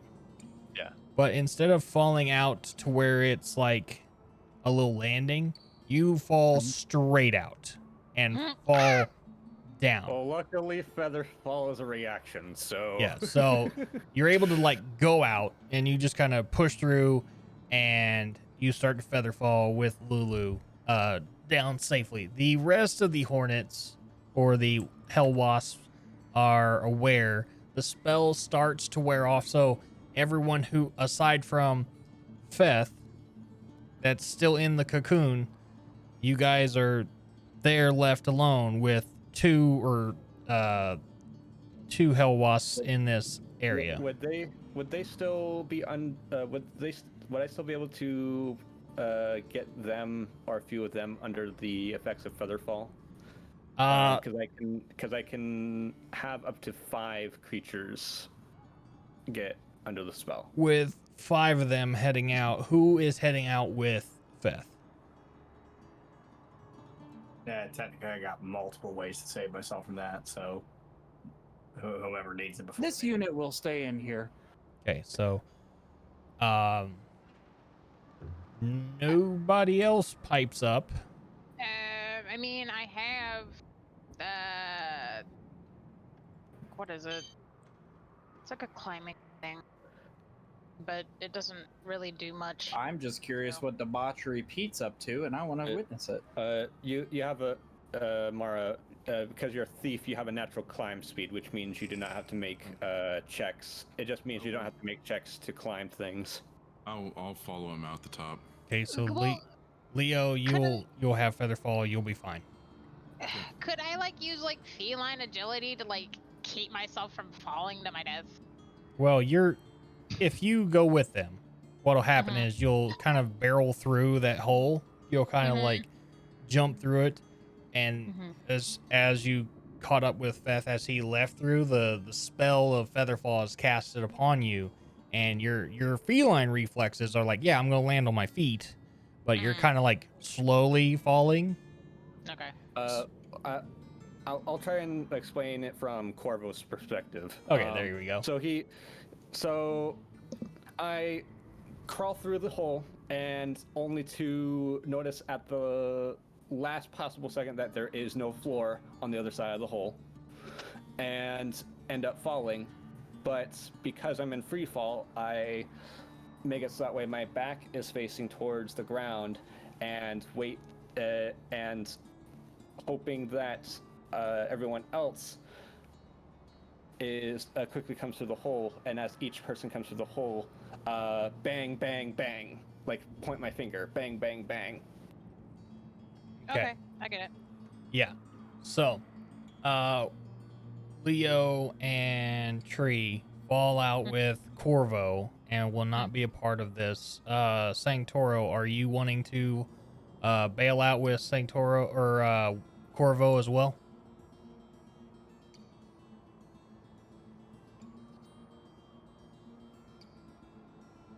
Wheel. William? That's a yes. Sure. Yep. Fantastic. There you go. Yes. Okay. Sounds good.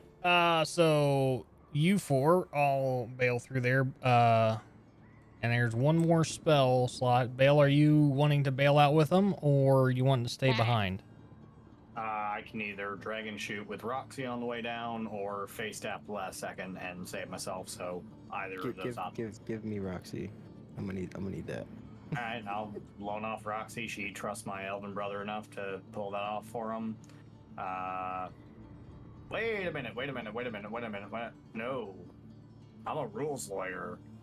She can fly on her own, but is not big enough to carry somebody flying. She can be mounted on the ground, but not flying. So I will. She wouldn't be flying. She could hover down, though, right?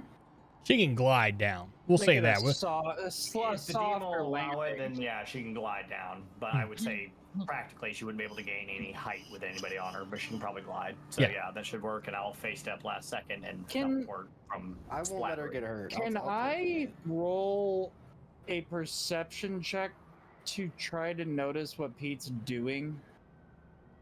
And then Pete can DM me what he plans to do if I succeed. You can. That would be between you two, but yeah. Well, I need to probably just have to decide. Okay, Pete, you just tell me if I succeeded or failed. I got a 14. My DC is 11, so you would have passed. Okay. All right. So DM me what you want to do. With the 4 others out of there, it is only left to Mir and Corey with Roxy. There are 3 hell wasps left up here, and a whole level below you full of hell wasps. How many are down there? Down there would be 6, so at least 8 left. Rebel, Mir starts taking his quarterstaff that he has and starts wedging it in like the crevice of the wall so he can hang on to it like a monkey bar. Okay. That sounds good. That's what I'm doing. That sounds great. I like that.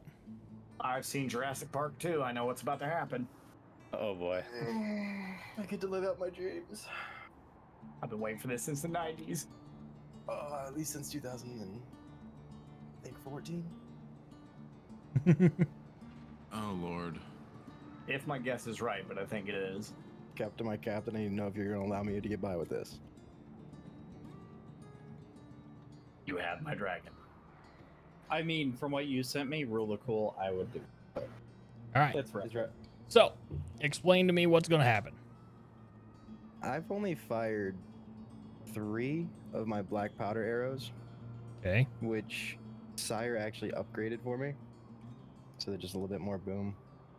Okay. Which leaves me with 17 of them. All right. And I'm gonna perimeter the entire floor with them while I'm invisible, just walking around stabbing them into the ground like debt charges. Oh my god. And I'm literally gonna drop the fucking roof on all of the things below us and blow this bitch up like Cade 6 right before he died. I'm just gonna hang on to the middle and just fucking ride that bitch That's down. literally what I thought it was too. Everybody, hold on to something. All right.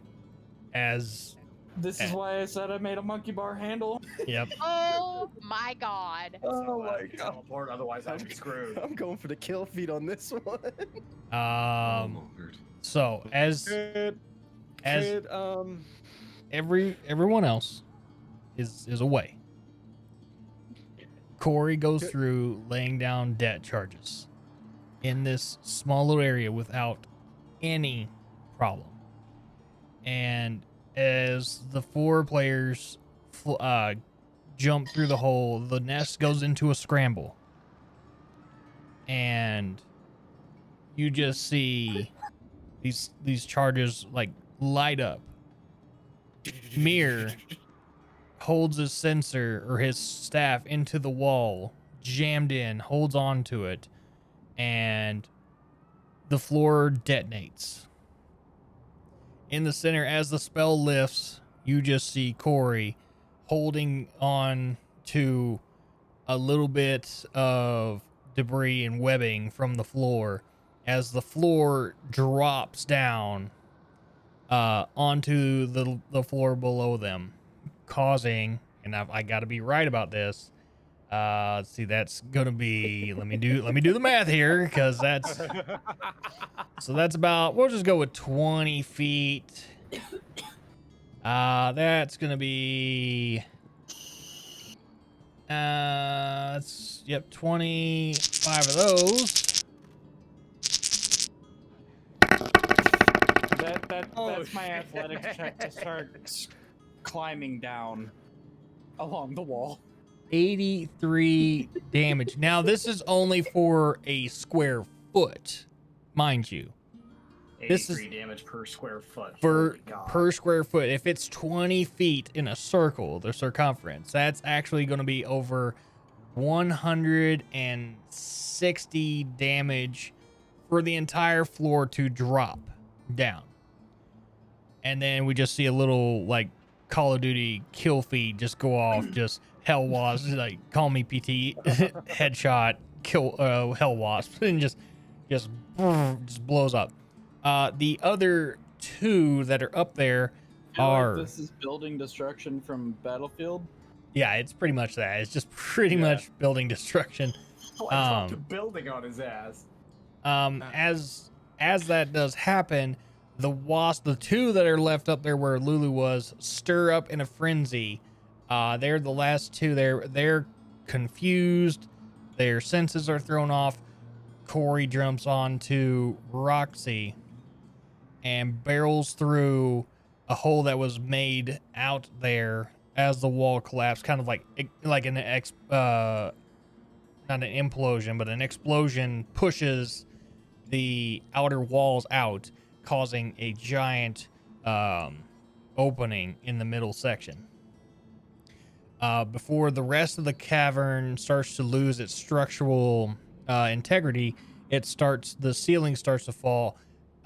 Mir is able to jump out along. I have a question. This hive was held in place to the ground via chains. So as the floor drops, does the rest of the hive, as it loses the floor, float upward? No. The walls would still be attached. The just walls it would be hollow now. Yeah, the walls are attached, Okay. so they're still in place. Good thought. Honestly, I good stayed in here thought. regardless, unless Corey gets hurt on the way down riding his death elevator. Yes, honestly. That's why I rolled my athletics check to shamble my way down in case he needs help. another question is this floor heavy enough to cause the floor below it to start to collapse? That was my next question. How much damage? That's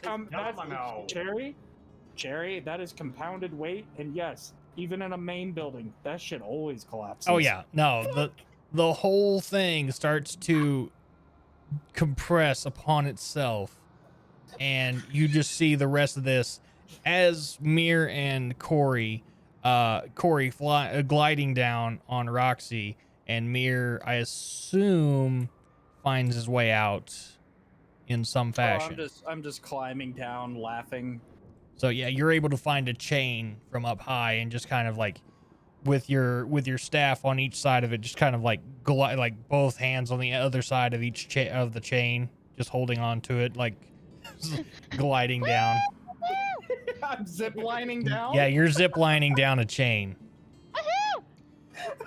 And the rest of you all land very, very graciously in front of your grinder. Hold on. Everyone get in. Okay, hold on. Hey Corey. What does that make your kill count, friend? I don't know. What is my kill count from that? There was 6. There was, I think you had 1, 2, 3, 4. There was 6 that you killed. There was 6 on top. So that's 12. And then the other 2. So yeah, 14 kills. 14. That takes me up to jeez. 44. Corey, if you got the resources, I can make you more of those, bud. I'm gonna need more. All right. You guys are all safe landing in front of your demon grinder machine, and Lulu is just trumpeting that she's happy to be saved by you. As you see the rest of this hell wasp nest implode upon itself, the chains let loose, and the rest of it kind of flies up, and then under its own gravity just kind of like falls down into a river of blood in Avernus. You could say it kind of imploded like a submarine. Yeah, kind of. No, don't. No. With that, that encounter is over. Everyone gains a level. No, that's Fuck it. yeah. I don't know why it's. Oh, good, he said but everyone. it He is. said everyone. He said everyone. He can't take it back. He said everyone. He did say everyone. Wait a I second. heard it. Okay. Remind me. Why? Every 4 levels, instead of ability score increase, you can take a feat, correct? Yes, you can. Okay, I gotta figure out what that is, but I'm pretty sure I'm about to become a gunslinging pseudo priest. Well, Mir, we're gonna be a buddy cop. in the interim, as you guys all make your way back to the demon grinder, yonder Sunstrider is there just watching in awe and looks over as you guys all embark upon your machine, and he looks at you and says, was that part of the plan? I look over. You're welcome. Sure. I'm talking now, by the way. I'm Like, too hyped up about it. I'm just like, yeah. The ingenuity. plan anything. I love it when a good plan comes together. All right, Hannibal, take it easy. As you all kind of get ready to embark, Lulu has a little bit of a confession to make. She got captured on purpose. No. Damn. Her memory of the Bleeding Citadel is hazier than she initially realized. Having pondered her dreams further, she says that 2 sites in Avernus seem important to finding the Citadel, a place where demons manifest, and another where demons are destroyed. I don't care which one we go to, but either one seems like a good path to go to. As you look upon the table inside of your command center, I'll say that there's a map of Avernus, right? I did also pin it, or not pin it, but put it in the sidebar of the Discord so you guys can see where it is. There are 2 spots in which she's talking about. One is called the Spawning Trees. The other one is called the Demon Zapper. It is now up to the party to decide which one you go to. Okay, say where they are one more time. Mir says flip a coin. So one is called the Spawning Trees, or the other one is called the Demon Zapper. And I guess it's safe to assume the demon zapper is the one that destroys Yes. the demons. All right, so Corvo votes the other one. All right, Will, have a good one, man. Take care of yourself, and be safe getting back. Bye, Will. Bye. Bye. Boy. Yep. So yeah, She's about to get with more storms too. there are two paths, obviously. Whichever one you guys decide, but this has to be a group decision for the players current. You need to pick either go to the Spawning Trees or go to the Demon Zapper. Aren't we already the demon zappers? One of I you hold is the a most Demon advantage in Zapper. the forest or the woods, so I'm a I'll vote for squisher. spawning trees.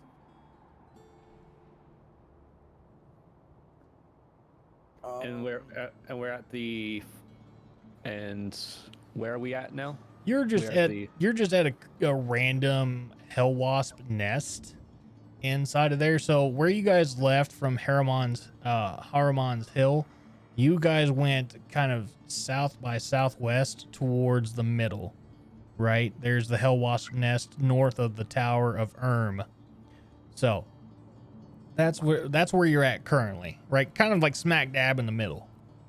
All right. Well, aside from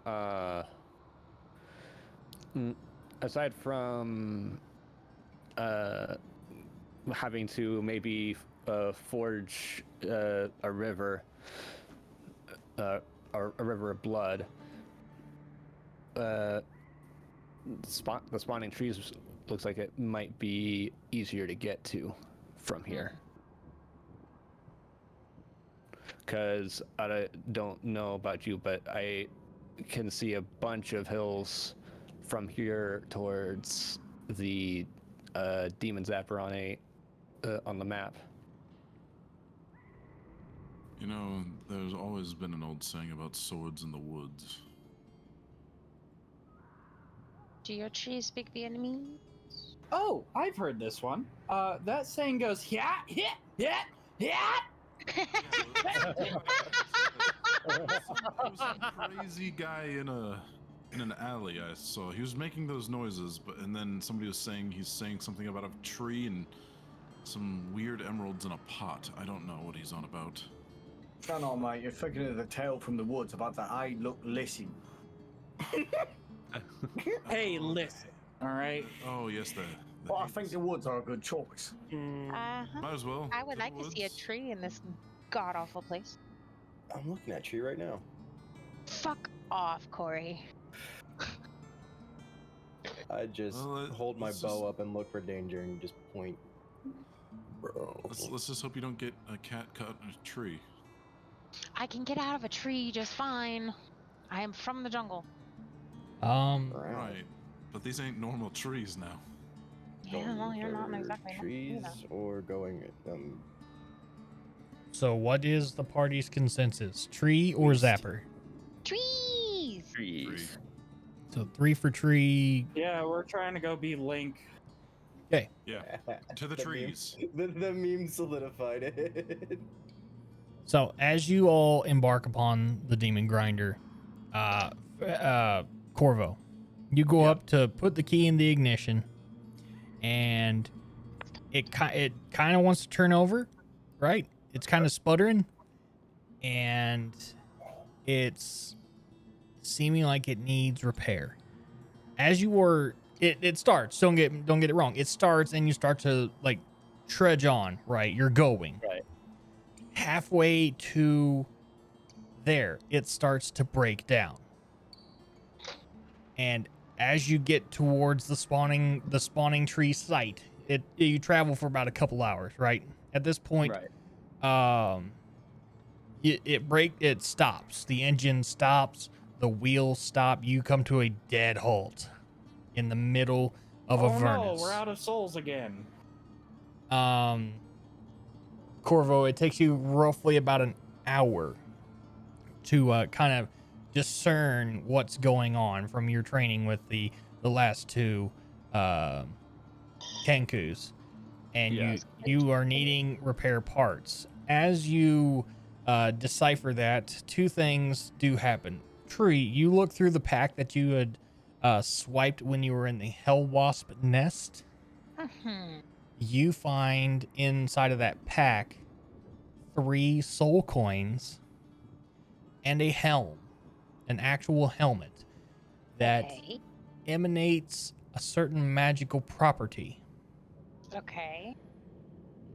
That's all you get from that. Oh shit. Can I cast perception to see if I notice her pull out the helmet? You can roll for it. Nosy. Well, it's part of detect magic, which is always technically going at this point. I want to be nosy. Well, you made a 6. It's a 6. Mara, what's your passive perception?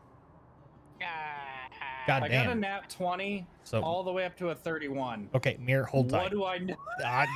Hold tight. Hold tight. I got you. Hold tight. You said passive perception? Yes, passive perception. 15. 15. Okay. So you notice that.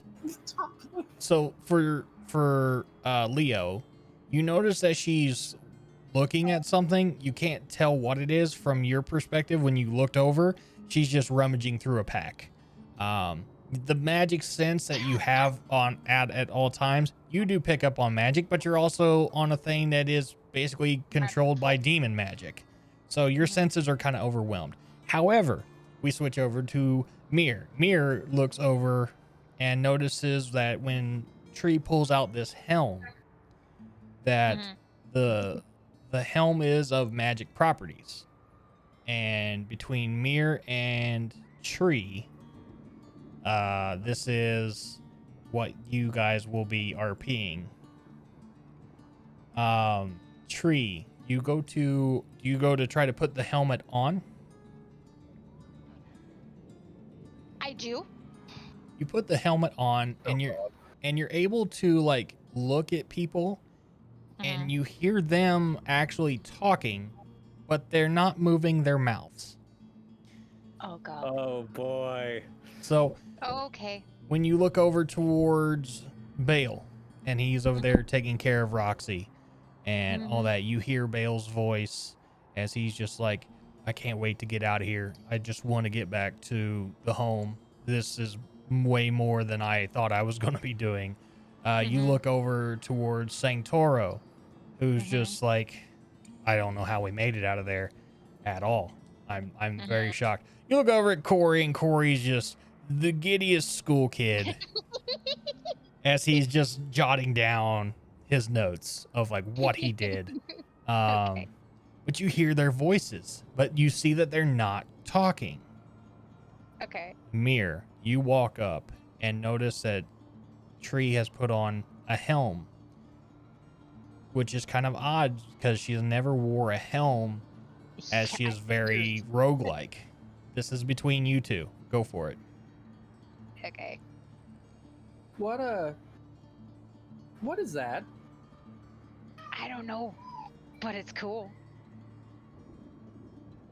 I mean, you're a cat. I could have just cut a hole in a piece of bread and you could have put your face through that, but... Excuse me.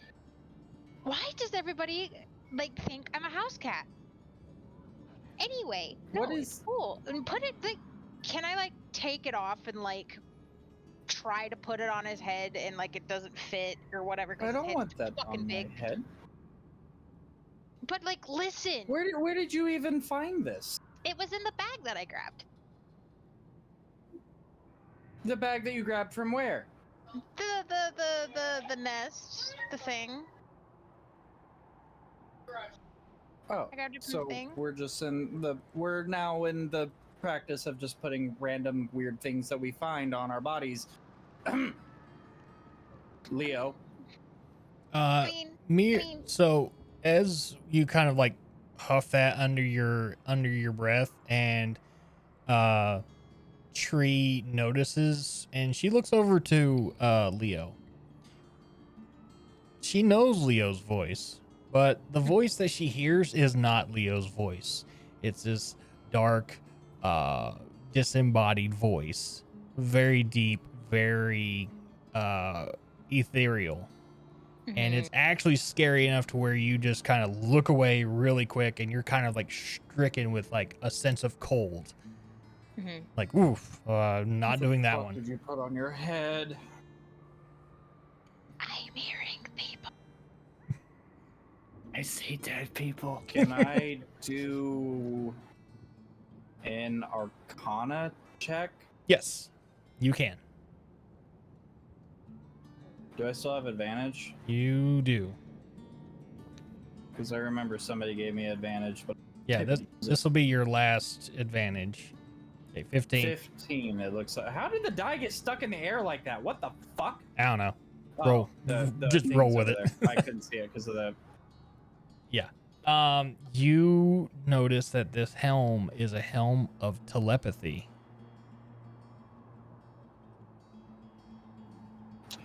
Oh.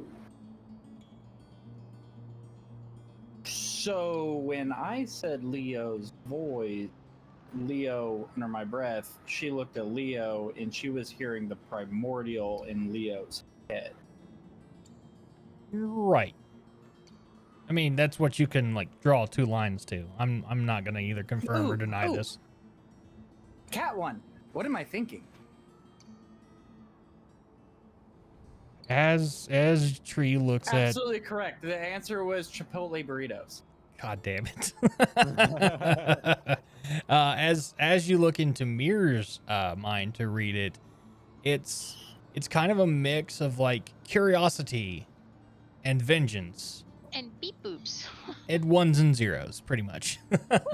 That's the joke. But no, in all 100% realness, you would notice that like his mind is so far neutral on anything. He's not really certain of things except for the fact that he knows, like, you hear primary objective, and that's all you get is just primary objective. And as you kind of think more into it, as what you've seen in your time with Mir on the battlefield, you've noticed that like he doesn't kill out of spite or anger or protection of his self or others.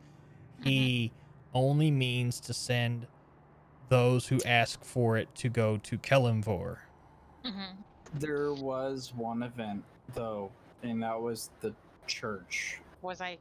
Yeah, okay. Where that went a little screwy, but other than that, yes, you are correct. Yes. Okay, so Mara, while you're wearing this helmet, I want to kind of like poke it on your head, like I'm poking you in the forehead, and be like, "What are you hearing right now?"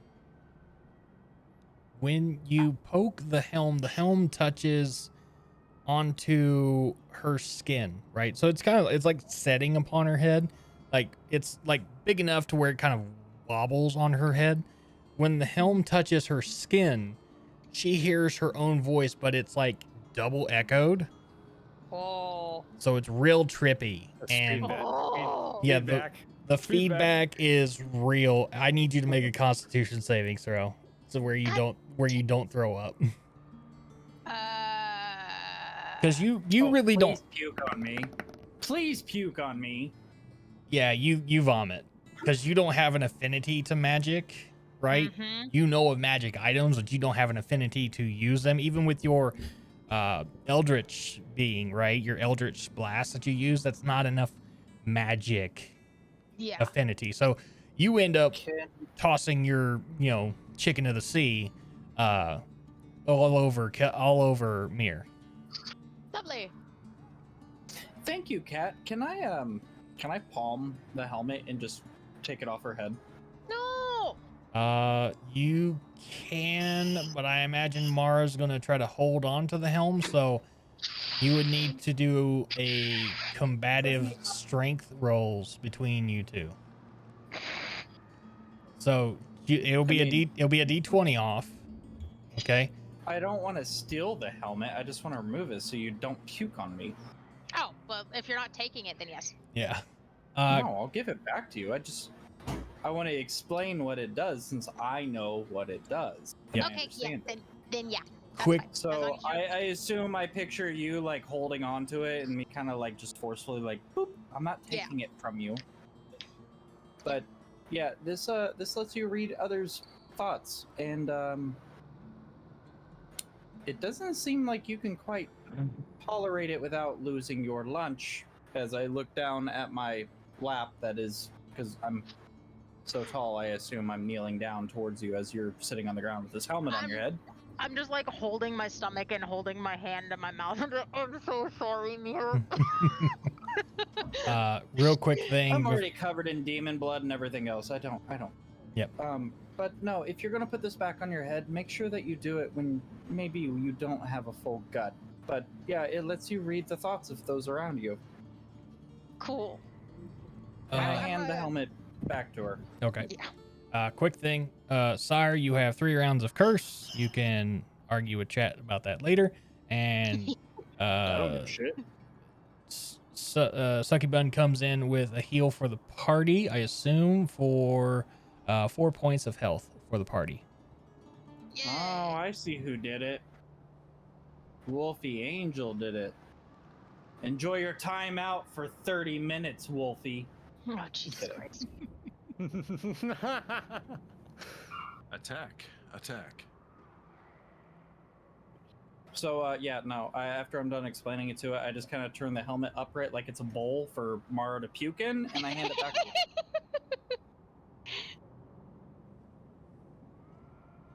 her. Okay. As Corvo is trying to figure out the problems of this machine, a portal kind of opens up to the outside of your machine. The sound of fanfare and almost like a market seems to protrude through the hellscape. I need all of you to make a perception check really fast. Hold on. You got advantage on that, right? Still. Yes.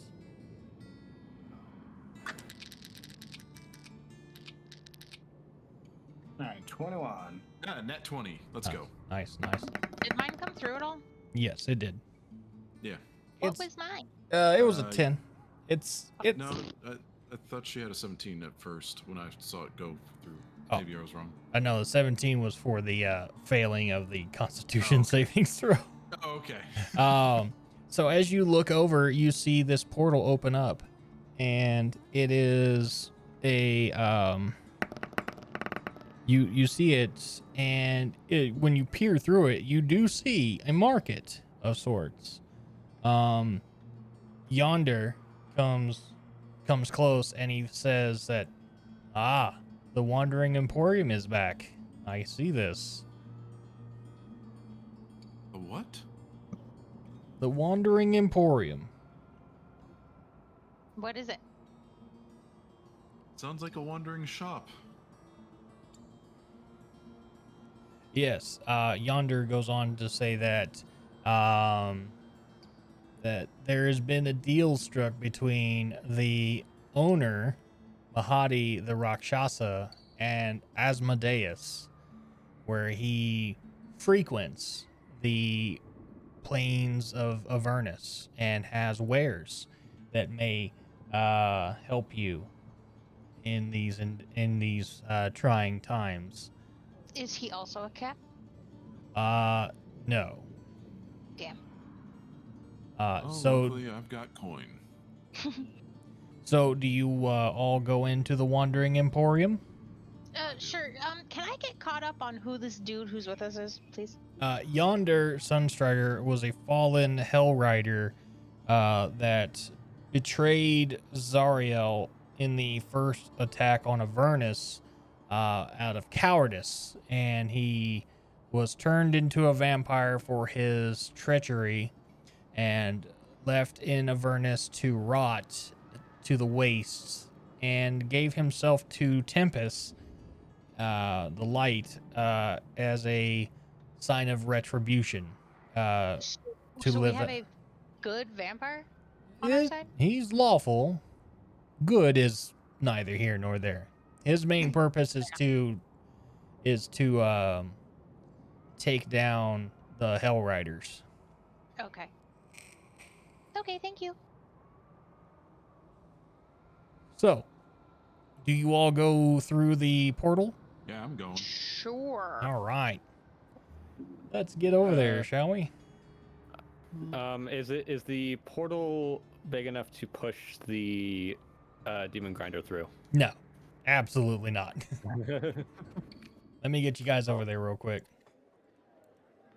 Actually, I put the demon grinder on there because yeah, it's able to like go with but for you to push it through, it's not going to push. So you're able to like crank the engine over and it's able to go through just a tick. Okay. Let me get So you it's like guys holding to the portal open sort of deal. yeah, it just kind of goes. You guys all just kind of go through. Put it in neutral. It's fine. Yeah, just put it in reverse, Terry. Park in reverse while going forward. Yep. Let me get you guys on here real quick. All right. I don't need that one. I need this one. All right. Welcome to the Wandering Emporium. Yeah, bail on me. Okay. You know what? Is there an armory?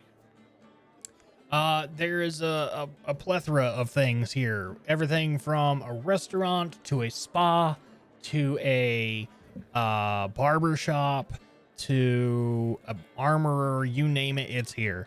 You do happen to notice a very gallant or charismatic host that is kind of at the center point there, and this will kind of all be like theater of mind for you guys. I just made sure that we had this map out for you guys so you can see what's going on. Okay.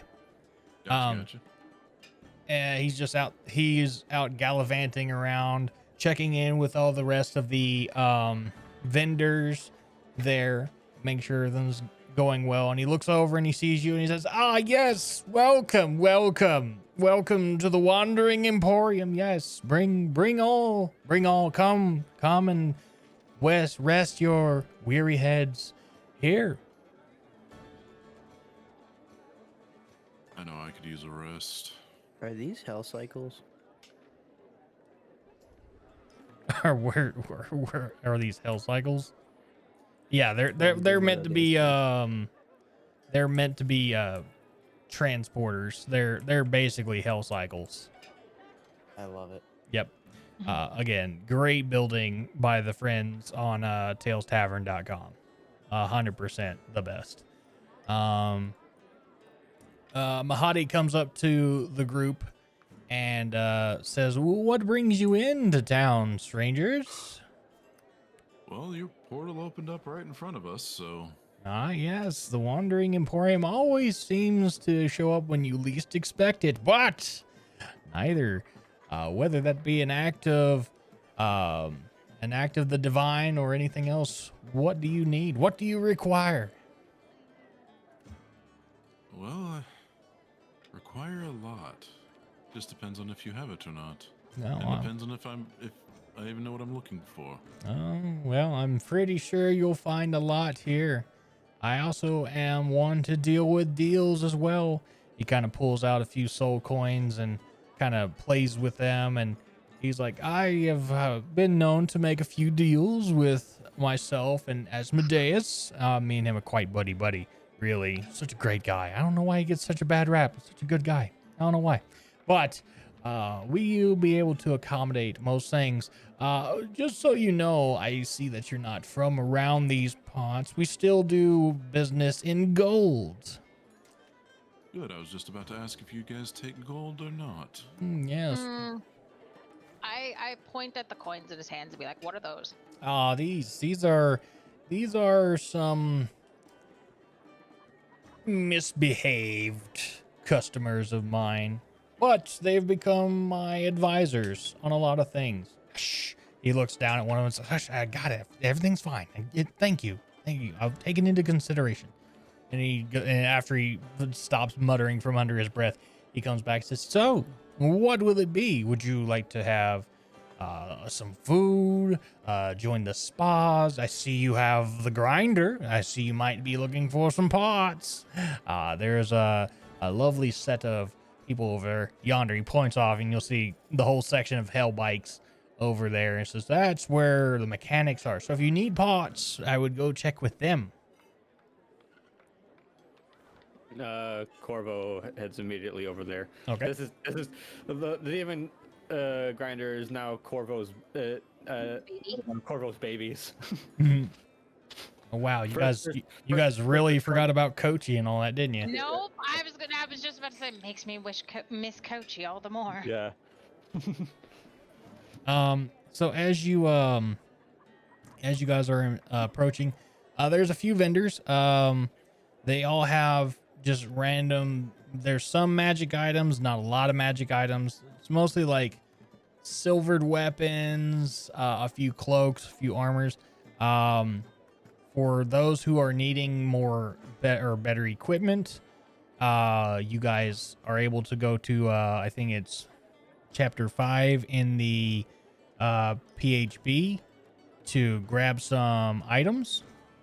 Yeah, weapons That'd and be good, armors. but we and- haven't done anything to reward gold in a fucking minute, so I still yeah, boys broke. I still have a lot of money. If you want, I can give you a loan. Yeah, because you're a rich fucking aristocrat bullshit. Mommy not and Daddy's mine. inheritance. Bruce Wayne looking ass. Hey, you know what? You're welcome for It was a small loan of $1 million. Quite frankly. You sound very ungrateful for somebody who's been using my sensor. Goodness sake. I mean, was it your sensor? Yes, it was in my estate. My family's dead, therefore it's mine. And guess what? Finders keepers, losers weepers. Ha ha ha! You want to go see Kalimvor? Do you want to go see Kalimvor? Oh my god. The most veiled of threats. Okay, Mir scatters 10 daggers on the ground that he's just carrying around for no fucking reason and animates objects at a 5th level spell, and they're all alive with a AC of 18 and 20 HP, and they all do 1d4 plus 4 damage. Cherry, good luck.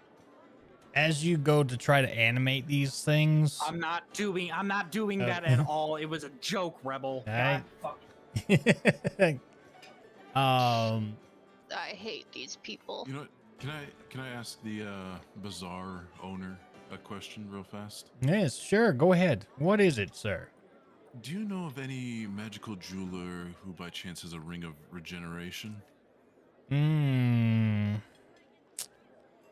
You can check with the weapons and armor. He might be able to help you. Other than that, I'm not too sure. It's your market, and you're not too sure about who comes in or out or what they sell. Well, Listen, you have to keep in mind this man, he does business. There are craftsmen here who make shit all the time. How's he going to keep track of their inventory? Even I know that. Motherfucker, fair enough. Fair enough. It's just business. I'll say we can also do some business on the side. I do have a way of making magic items myself, although they do come at a pretty hefty price. And I don't mean in the sense of gold or anything, just a soul contract. It's fine. Well, what if I were to say I've got souls trapped somewhere else that I've got a little to do, and could I sell you somebody else's soul? So when you when you open up your hand and kind of show the soul coins that you have, they're of like a black and red. Whereas you look at the ones that he has in his hands, they're of black and gold. So there are levels like to this soul, right? So like heinous, like red is more common, right? Yeah. Silver would be, your kind of run of the mill, like, I killed over 10 or 15 people in a mass atrocity, so on and so forth. And then on gold is like people of like very high notoriety, right? If I'm gonna be 100% with that. So that's I was gonna have the primordial send back something like just a soul. Just have the primordial rip somebody's soul out of their body and just bring a pure soul back.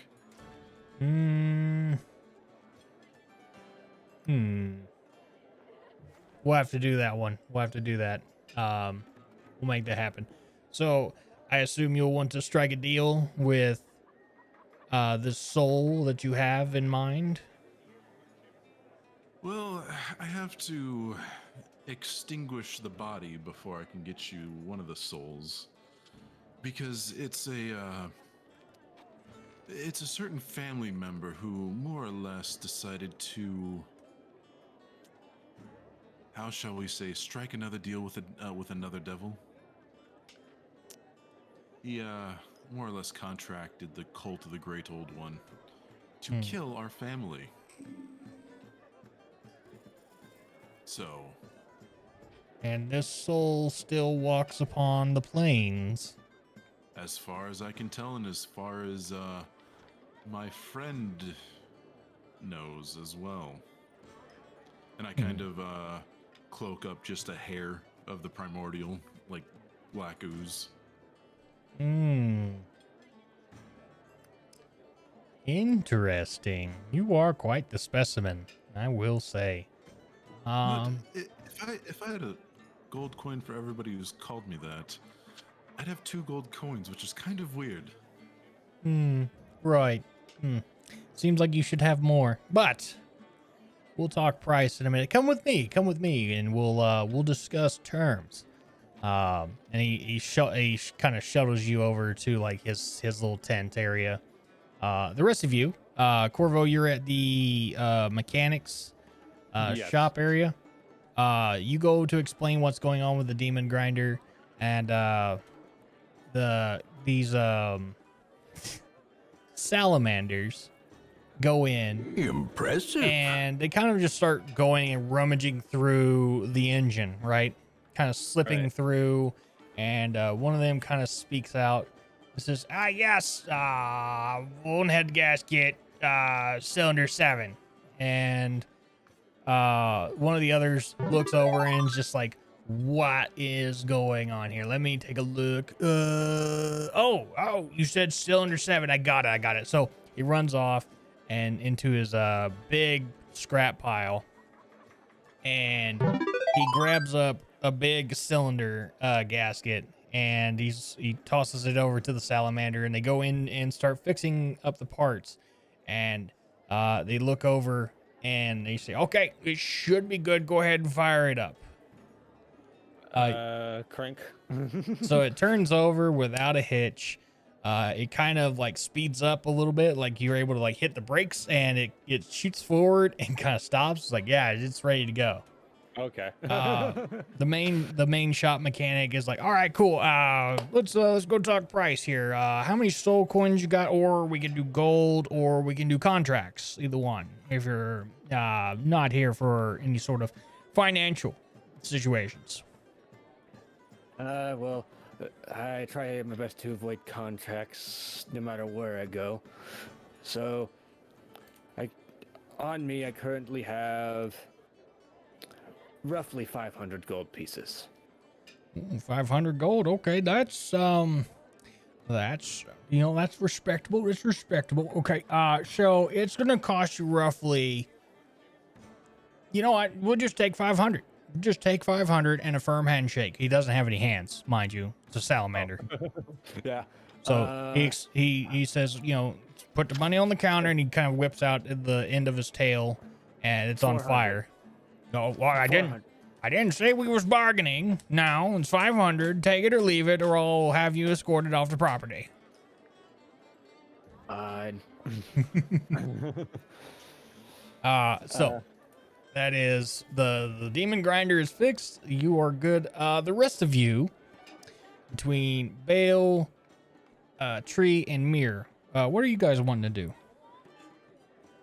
I want to put on the helmet and look at the dude that's dealing with Cherry. It's when you try to read Mahadi's mind, it's kind of festive. We'll say that. I feel like it's very much so a mess. It's a jumble.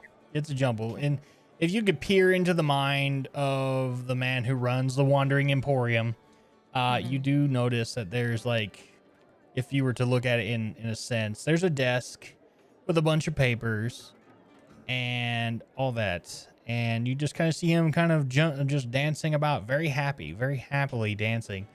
And he's like, business is booming. This is great. This is grand. And very happy, very gallant of him. Okay. So when I'm gonna pull this thing off and look at Mir and go, this guy's a fucking kook. Since Mir knows what it is. Well, of course they are. Look at where we are. Fair enough. I'm rolling to here if I heard them, because I'm right next.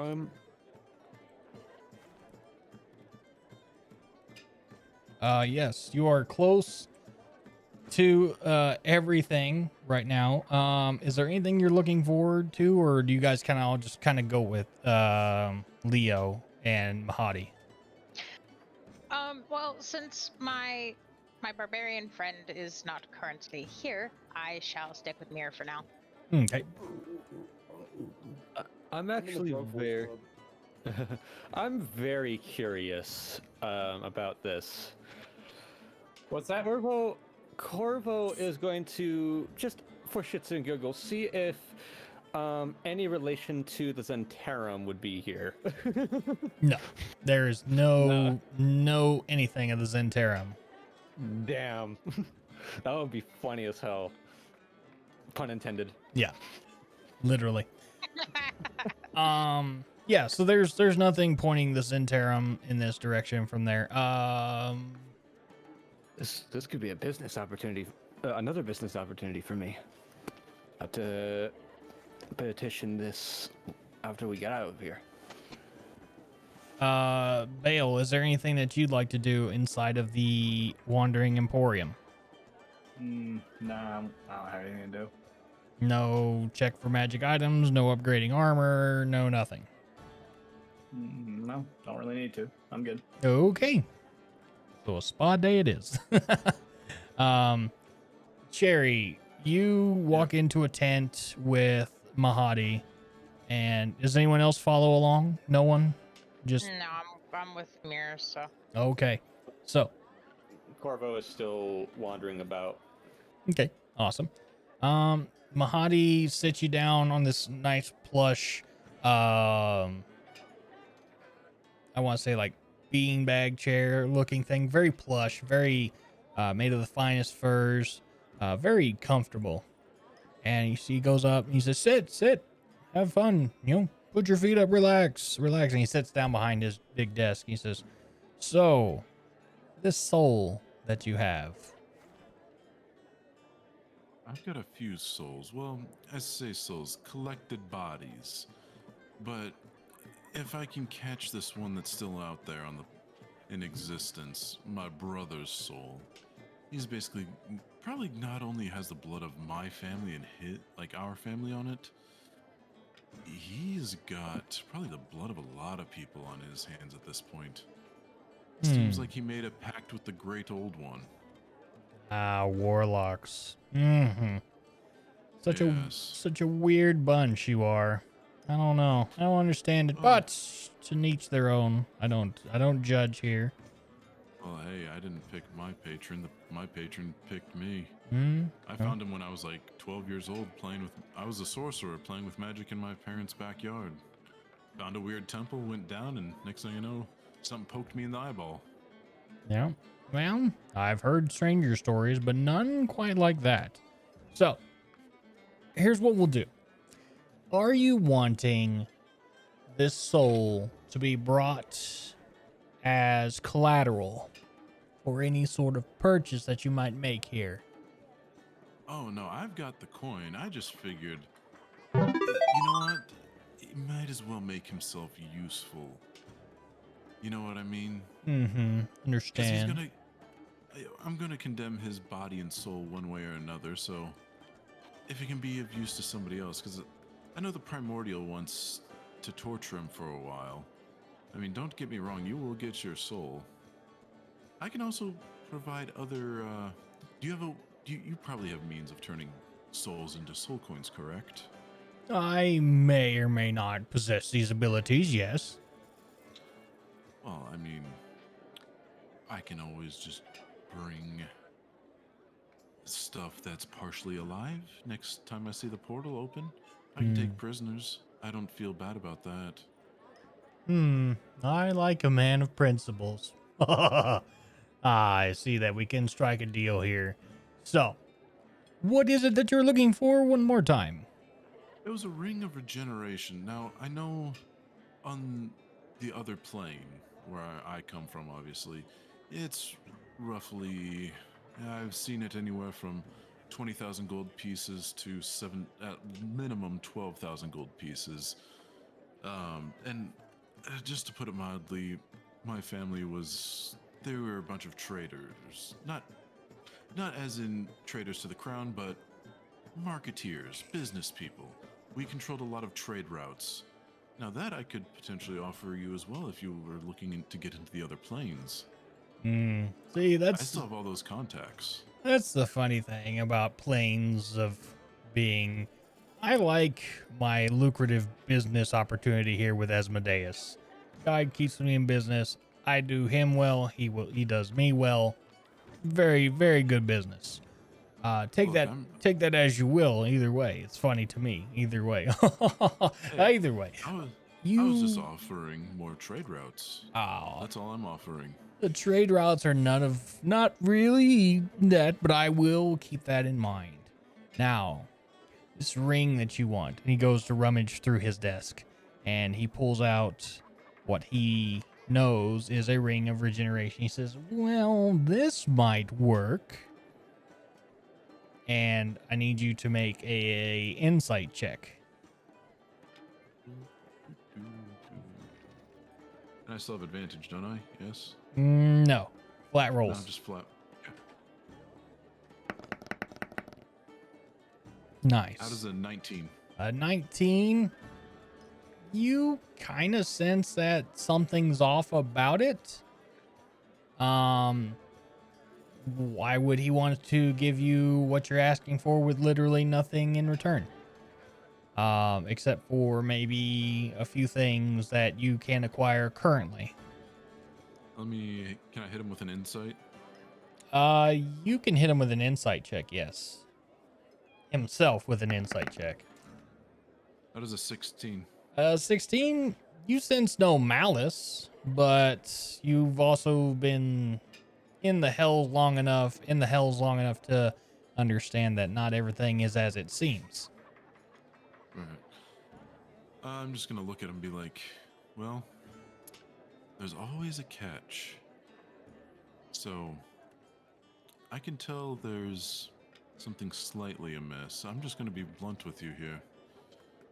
I'm offering coin, and I'm offering fair market value as well, if not more. And I know you're also looking for good souls, and that I can get my hands on. So, well, I can either give you coin or I can go bounty hunting for you. As long as we do not form a contract, as I can put it mildly. You know what I mean? True, that's fine. I do have a request if you're able to. Are you aware of what's called the Hand of Vecna? Hand of Vecna. No, but I'm sure I can consult some of my old books and find it, unless you are willing to divulge information about this. Sounds like it's is it a literal hand that I've got to cut off of somebody? Yeah, Bubba, about that. Giant Are you Slayer, here in you're the not tent? there. No, I'm sorry, out of character. But if you don't actually know, yeah. He goes on to say, like, Like he just says that and walks away. the Hand of Vecna is somewhat of a powerful artifact that would do my business quite a lot of profit. So, if you are able to bring me that, I will, in good faith, I will give you this ring. He drops this ring and grabs out a different one. And when upon your magical detection, you sense this is the real thing. Right? So he's like, I will give you this if you are to bring me the Hand of Vecna, and we can strike a bargain. So, out of curiosity, of course, you have the information on where I can find this thing or how to find it, correct? I know of where it is currently, but I have no means of getting it myself. Who's So, in possession of it? it is in Archon's tower. And let me get some information to you for Archon's tower really quick. Oh, not that one. Son of a gun. Where is it? Where is it? Where is it? Doodly doo. Sorry, it's a lot of pages to go through. Oh, you're good. Darn it. Mir leans over to Leo. Taking side quests? Quite possibly, Mia. Have you ever heard of the Hand of Vecna? Isn't Vecna like a super bad fucking demon? Roll me a history check. Jesus Christ. Yeah, I was gonna say history check because this is not a religion check. Or it could. I got a 12. 12, you do know of Vecna. This is me playing dumb as a character. With that, you understand the briefest of histories about Vecna, trying to basically become the one ruler, and that's about all you can gather from that. Very bad guy, very bad. Yeah. So to go on about Archon the Cruel. So if you want the Hand of Vecna, we just have to find this little girl named 11, and she'll rip his hand off with her mind powers, and then we can give it to him. That's an easy quest. I'm kidding. I'm kidding. I'm kidding. Yeah, no, we're already on a fucking quest. We gotta find a fucking sword and shit. Thank you. I mean, we also are on a quest to save the Kenku. Because the Primordial offered his services to get us to where we need to go to save the Kenku. Sorry. Um, I really want this hat. So the sword you speak of. I never said anything about a sword. I was unsure if you were like in character doing that or not. That's my fault. So Archon is actually is known as Archon the Cruel. It's a dragonborn. And there's a floating tower out there. He is the one in possession of the Hand of Vecna inside of his tower.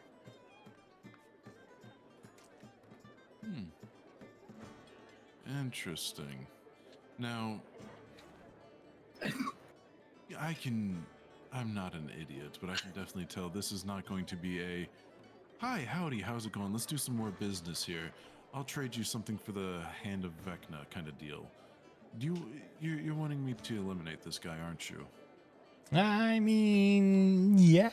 He's kind of bad for business. He kind of just goes about, tearing up the place, kind of killing all of my prospective customers. Well, I mean, I'll give you a little counterpoint here. if he's such a bad guy, why hasn't Asmodeus taken care of him if he's bad for business? So that's the funny thing. As you mentioned, Asmodeus, like the aura around the tent kind of shifts a little bit. Just a bit. It's like Asmodeus is very busy and does not concern himself with the acts of random persons within his plane. There's much more at stake than what he has to deal with. I take it the Blood Wars. Yes and no. Either way, this is a completely neutral zone. I'm only here to do business. I mean, So- that's fair. And I was just bringing up, if you're looking for that hand, and you say you're such good buddies with Asmodeus. Although Asmodeus is powerful, he is a very, very busy man. It's even hard. It's even hard for me to get an audience with him. Also, I don't feel like traveling down 9 layers when there's really the best market is up here within the first 2. So, Understandable. Probably more sentient creatures up here versus down there. very true. Very true indeed. So we can strike a bargain here if you are wanting to. I will give you this ring that you desire. In return, I ask that you dispose of Archon and bring me the hand of Vecna. I have the ring and I have 3 other things at my disposal that I can give you. All you have to do is sign this paper right here, and we will strike a bargain. And now the question I have, the terms currently, just dispose of him, bring the hand back. Is there a stipulation on time you're looking for this? Because I will say we've been tasked with a couple of extra things at the moment, and one of them is kind of a how shall we say, a fun adventure. You're aware of the Kenkus, aren't you? Oh yes, I'm aware of the Kenkus. Well, we may have found a interesting way to get rid of the person that screwed them up in the first place to make them even more useful. Oh, well. That So, might be interesting. I hope that works out for them. But I want to know something funny about you said time frames, right? Mm-hmm. How long do you think you've been here in Avernus? That is a good question. I know time does not pass the same as it does in the other planes. I'm sure you're aware of the town being pulled into Avernus currently. Yes, terrible deal. Shouldn't have made it in the first place. But you know that's what happens when you try to sell your soul and try to gain more power, and you don't read the fine print. Exactly. That's why we're having such long negotiations. Oh, there's not much negotiating here. You either want it or you don't. I mean, are you willing to take the gold? I Obviously. don't think you have enough gold, to be honest, for this item. Well, how much do you want for the item? How much you got? I've got plenty. Just a matter of talking numbers. I know cash talks, and I put 5,000 gold on the counter. Just to kind of show him I'm not joking around with the money. Okay. I'm pretty sure he would laugh at that. I know, but he's like, okay, that's a fair amount. Not much if you're a traveling commoner. Now show me the real money. And I'll snap my fingers, and it turns into 50,000. 50,000. That's a cute parlor trick. He opens up his little safe behind him. But is there a coin scarab? Is there a coin? Is there a coin scarab? Is there a coin? There's a lot of gold. Is there a coin scarab? Oh God, is there a coin scarab? I want to Arcana check if there's a coin scarab. Coin scarabs are evil. Let me guess, they just devour money. And then they multiply. Oh God. No, there's not one here. It's And good then for they you, eat bad for more. him because you pay what you pay and he loses it all. You look behind Can I him. just ask if Jake is okay? What? You look okay? like you were dying. Are you okay? No, I'm good. I'm not. I'm sorry. I'm just tired. He looks at you and he's like, "This is all well and good. I can see that you have money. Money is not the option here. What really interests me is the hand. If you're willing, no time limits. I'll give you that in this negotiation, quote unquote. No time limit. I get the hand, you get this ring, and these three things set forth in this contract." And you kind of look over it real quick and you notice that there is the name Asmodeus and magic. There's of one item on there that shows up. It says the rod of lordly might. The other one says resurrection, and the other one says transformation. On top of what he penciled in was your ring of regeneration. If you would give me the hand of Vecna, these 4 things here will be yours if you sign the contract. Well, you know what? I kind of look over at Mir. It's like, Mir, what do you think? Think we can take on one more task? I mean, this little thing will come in. I would be very wary. Hang on. Nope. I'm gonna do this the right way.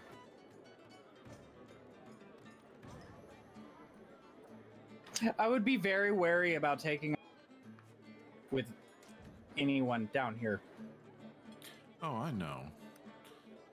because the said contracts could, mind you, make your primordial upset. Not a good idea. YOLO doesn't apply to him. Facts. Well, you know what? I am interested in the ring. Do I have some time to think about this for a minute? Converse with the party, because we've got A lot to do in a short amount of time to do it. kind of. I kind of pull out this old little thing I had in my pocket, the seal of Zariel, and show it to him. It's like, I'm sure you recognize this, don't you? Yes. One of my other providers, as it were. You're aware of the bad reputation that weapons dealers get around here, right? Why am I supplying weapons of mass destruction and chaos to both sides of the fence? Well, the funny thing is money talks. Right, And war this- is profitable. Yes, war is very, very profitable. So, I don't really care much for Zariel. So we could strike a deal if you're looking to dispatch of her.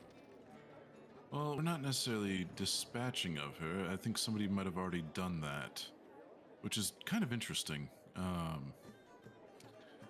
To put it mildly, we've been tasked with finding a certain object of Zariel's that's been lost. And that's why I'm asking you if there's a time limit, because we've got kind of a panic moment to try and find this thing. Interesting. So, if that's the case and Zariel has been dispatched, that would explain why the Hells are in such an uproar, or at least Avernus. But seems to be that there's still a sense of structure in the plane of Avernus. So I think something is amiss. You might need to do some more investigation upon this. Either way, the offer still stands upon the table as it is. I would suggest having a treat. Go ahead. He kind of pushes up one of the golden soul coins from his personal stash. He says, "Take this to the eatery and feast on my dime. Enjoy. And then once you're done with your meal, come back and see me. We'll talk business. That'll give you time to talk it over with your compatriots and enjoy the hospitality that is the Wandering Emporium." Thank you for your generosity. So, as you Is there a place to rest here? oh yes, yes, you guys as you go to eat at the eatery of sorts, you all gain the benefits of a long rest. So obviously you guys leveled up, so you're able to get all of your spell slots, yada yada yada, so on and so forth. A while passes. You don't hear anything kind of going on, no like side chatter about anything that's going on in Avernus. Lulu seems pretty happy. She's really happy that she's here. She's like, I don't know why, but this place seems very familiar. And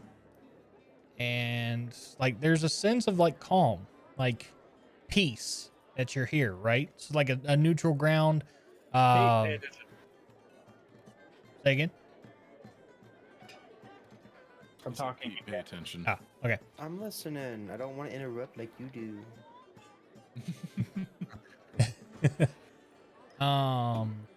So yeah, there's everything else seems to be done. Everyone has gone and eaten, maybe have gotten a few items. Maybe a few items have shown up on the bar, on the demon grinder, who knows. But you are done eating and you make your way back towards the tent where Mahadi is sitting there smoking upon his pipe, and you walk into his tent. He goes, "Well, have you made a decision?" Well, I've thought about it. You know what? Let me wave in a couple of my other compatriots here. Mir, oh shit. Mr. Fancy Pants with the big gun, come on over here real quick. Okay, I'm guess that means me. What's up, Mike? What do you need? Well, we've got a fun contract here if you're down for it. What's the contract? Well, Mahadi, you care to tell him what? Don't recap it, for the love of Christ, dude. Even my guy has heard the name Vecna the Undying. From what he's gleaned of this deal, even if you did somehow miraculously manage to pull it off against somebody with the title The Undying, I really don't think what you're going to get out of it is actually worth it. It's your call, but it's left or right, man. I thought it was just called the Cruel, and it was Vecna's hand that I'm after. Yeah, no, that's Archon the Uncruel, the guy that currently has possession of it. Mm-hmm. And that's a whole different story in and of itself, but, like, left or right, man.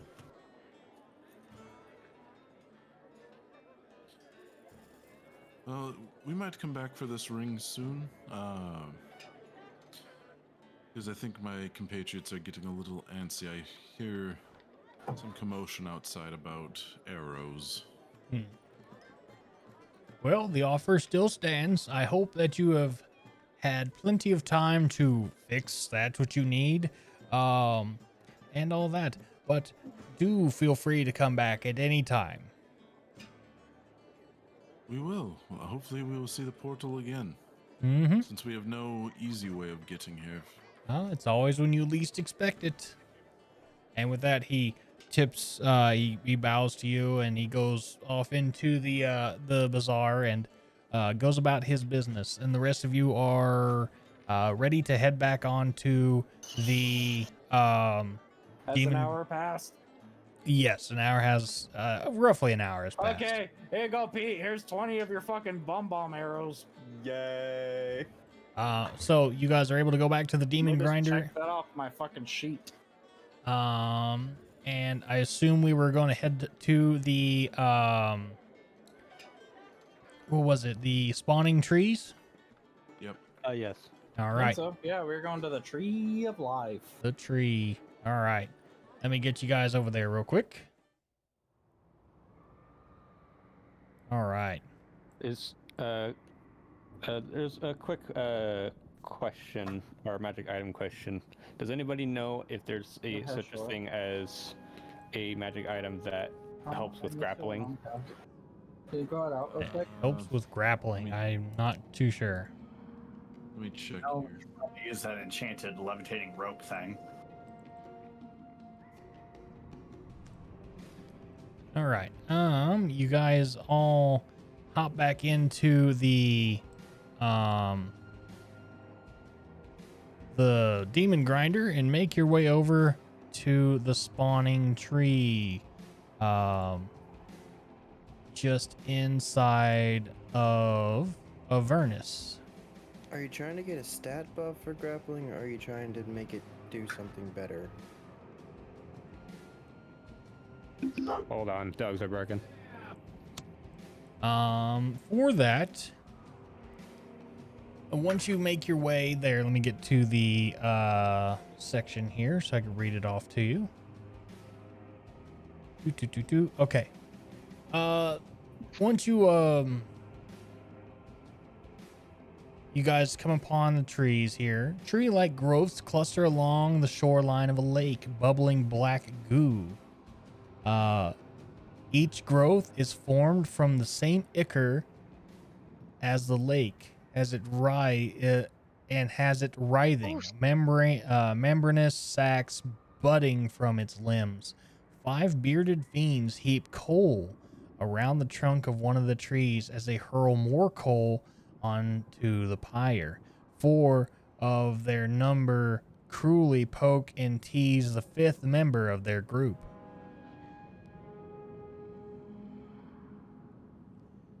And that is where I think we will leave tonight's session, as we start down the path of demons. So, congratulations everyone on a very, very great session. And you leveled up, so you should all be level 8 right now. Yay. Awesome stuff. Yes. How'd you guys enjoy it? I know the Hell Wasp were kind of a pain in the ass, but you guys did well. I died once.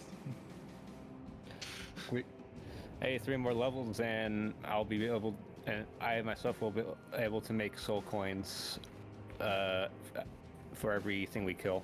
Nice, Well, nice. I'm gonna say this: one more level, and I get my favorite homebrew spell that you already approved. Nice. Very well. What do you guys think of the story so far? I dropped the fucking roof on people. Bring Like, I'm looking. And I I'm just glad we watched had it a- happen. I'm glad we had a die-hard moment. Mara was trying to say something. Oh no, I'm just My like, whole chat is talking about chicken nuggets because of fucking PT, and I'm pissed. You know, I love how I try to get Mara a chance to talk, and then Sire just immediately just interrupts. It's okay. I'm used to it. It's okay. I'm used to it. Nah, just looking at looking at all the shit for level 8, and this magic initiate stuff is so much fun. I'm just gonna keep going with it. There you go. All I right. think she just got fireball. No. I I'll leave would like. that to you. Corvo does have one more thing to say though. Okay. Fellas, you know how lately I've been able to cast magic with my mind being gone for a while? Uh-huh.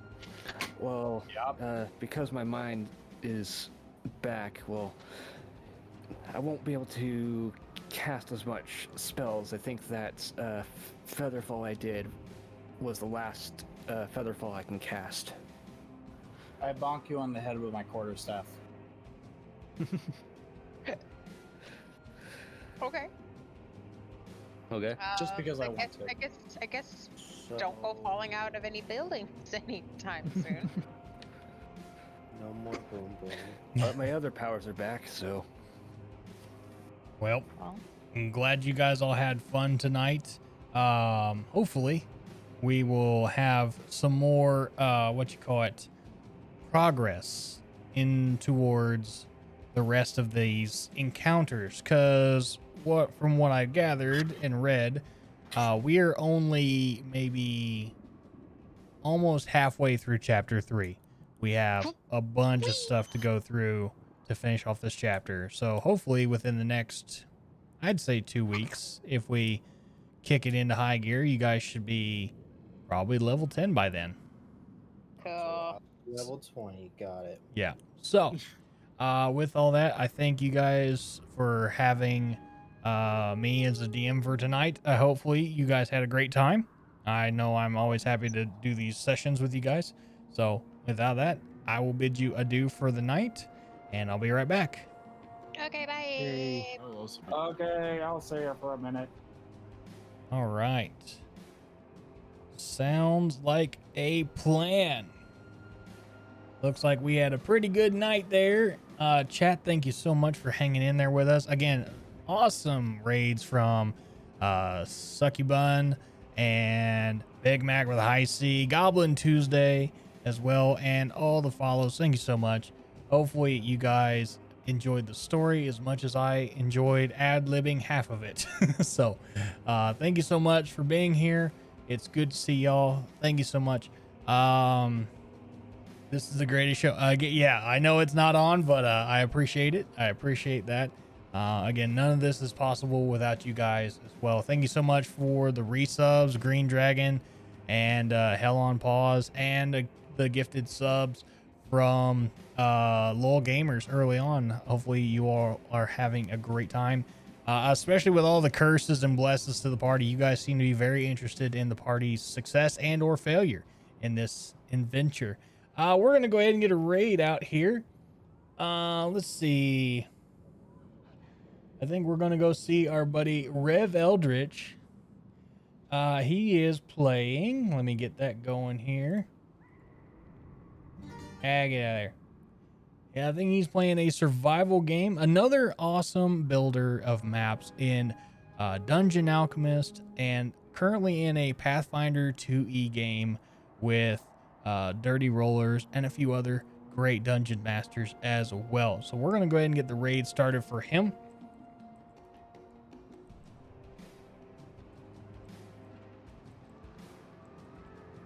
So with all that, I hope you all have a great night. Thank you so much for being here. Again, God bless you. Be safe. Have fun.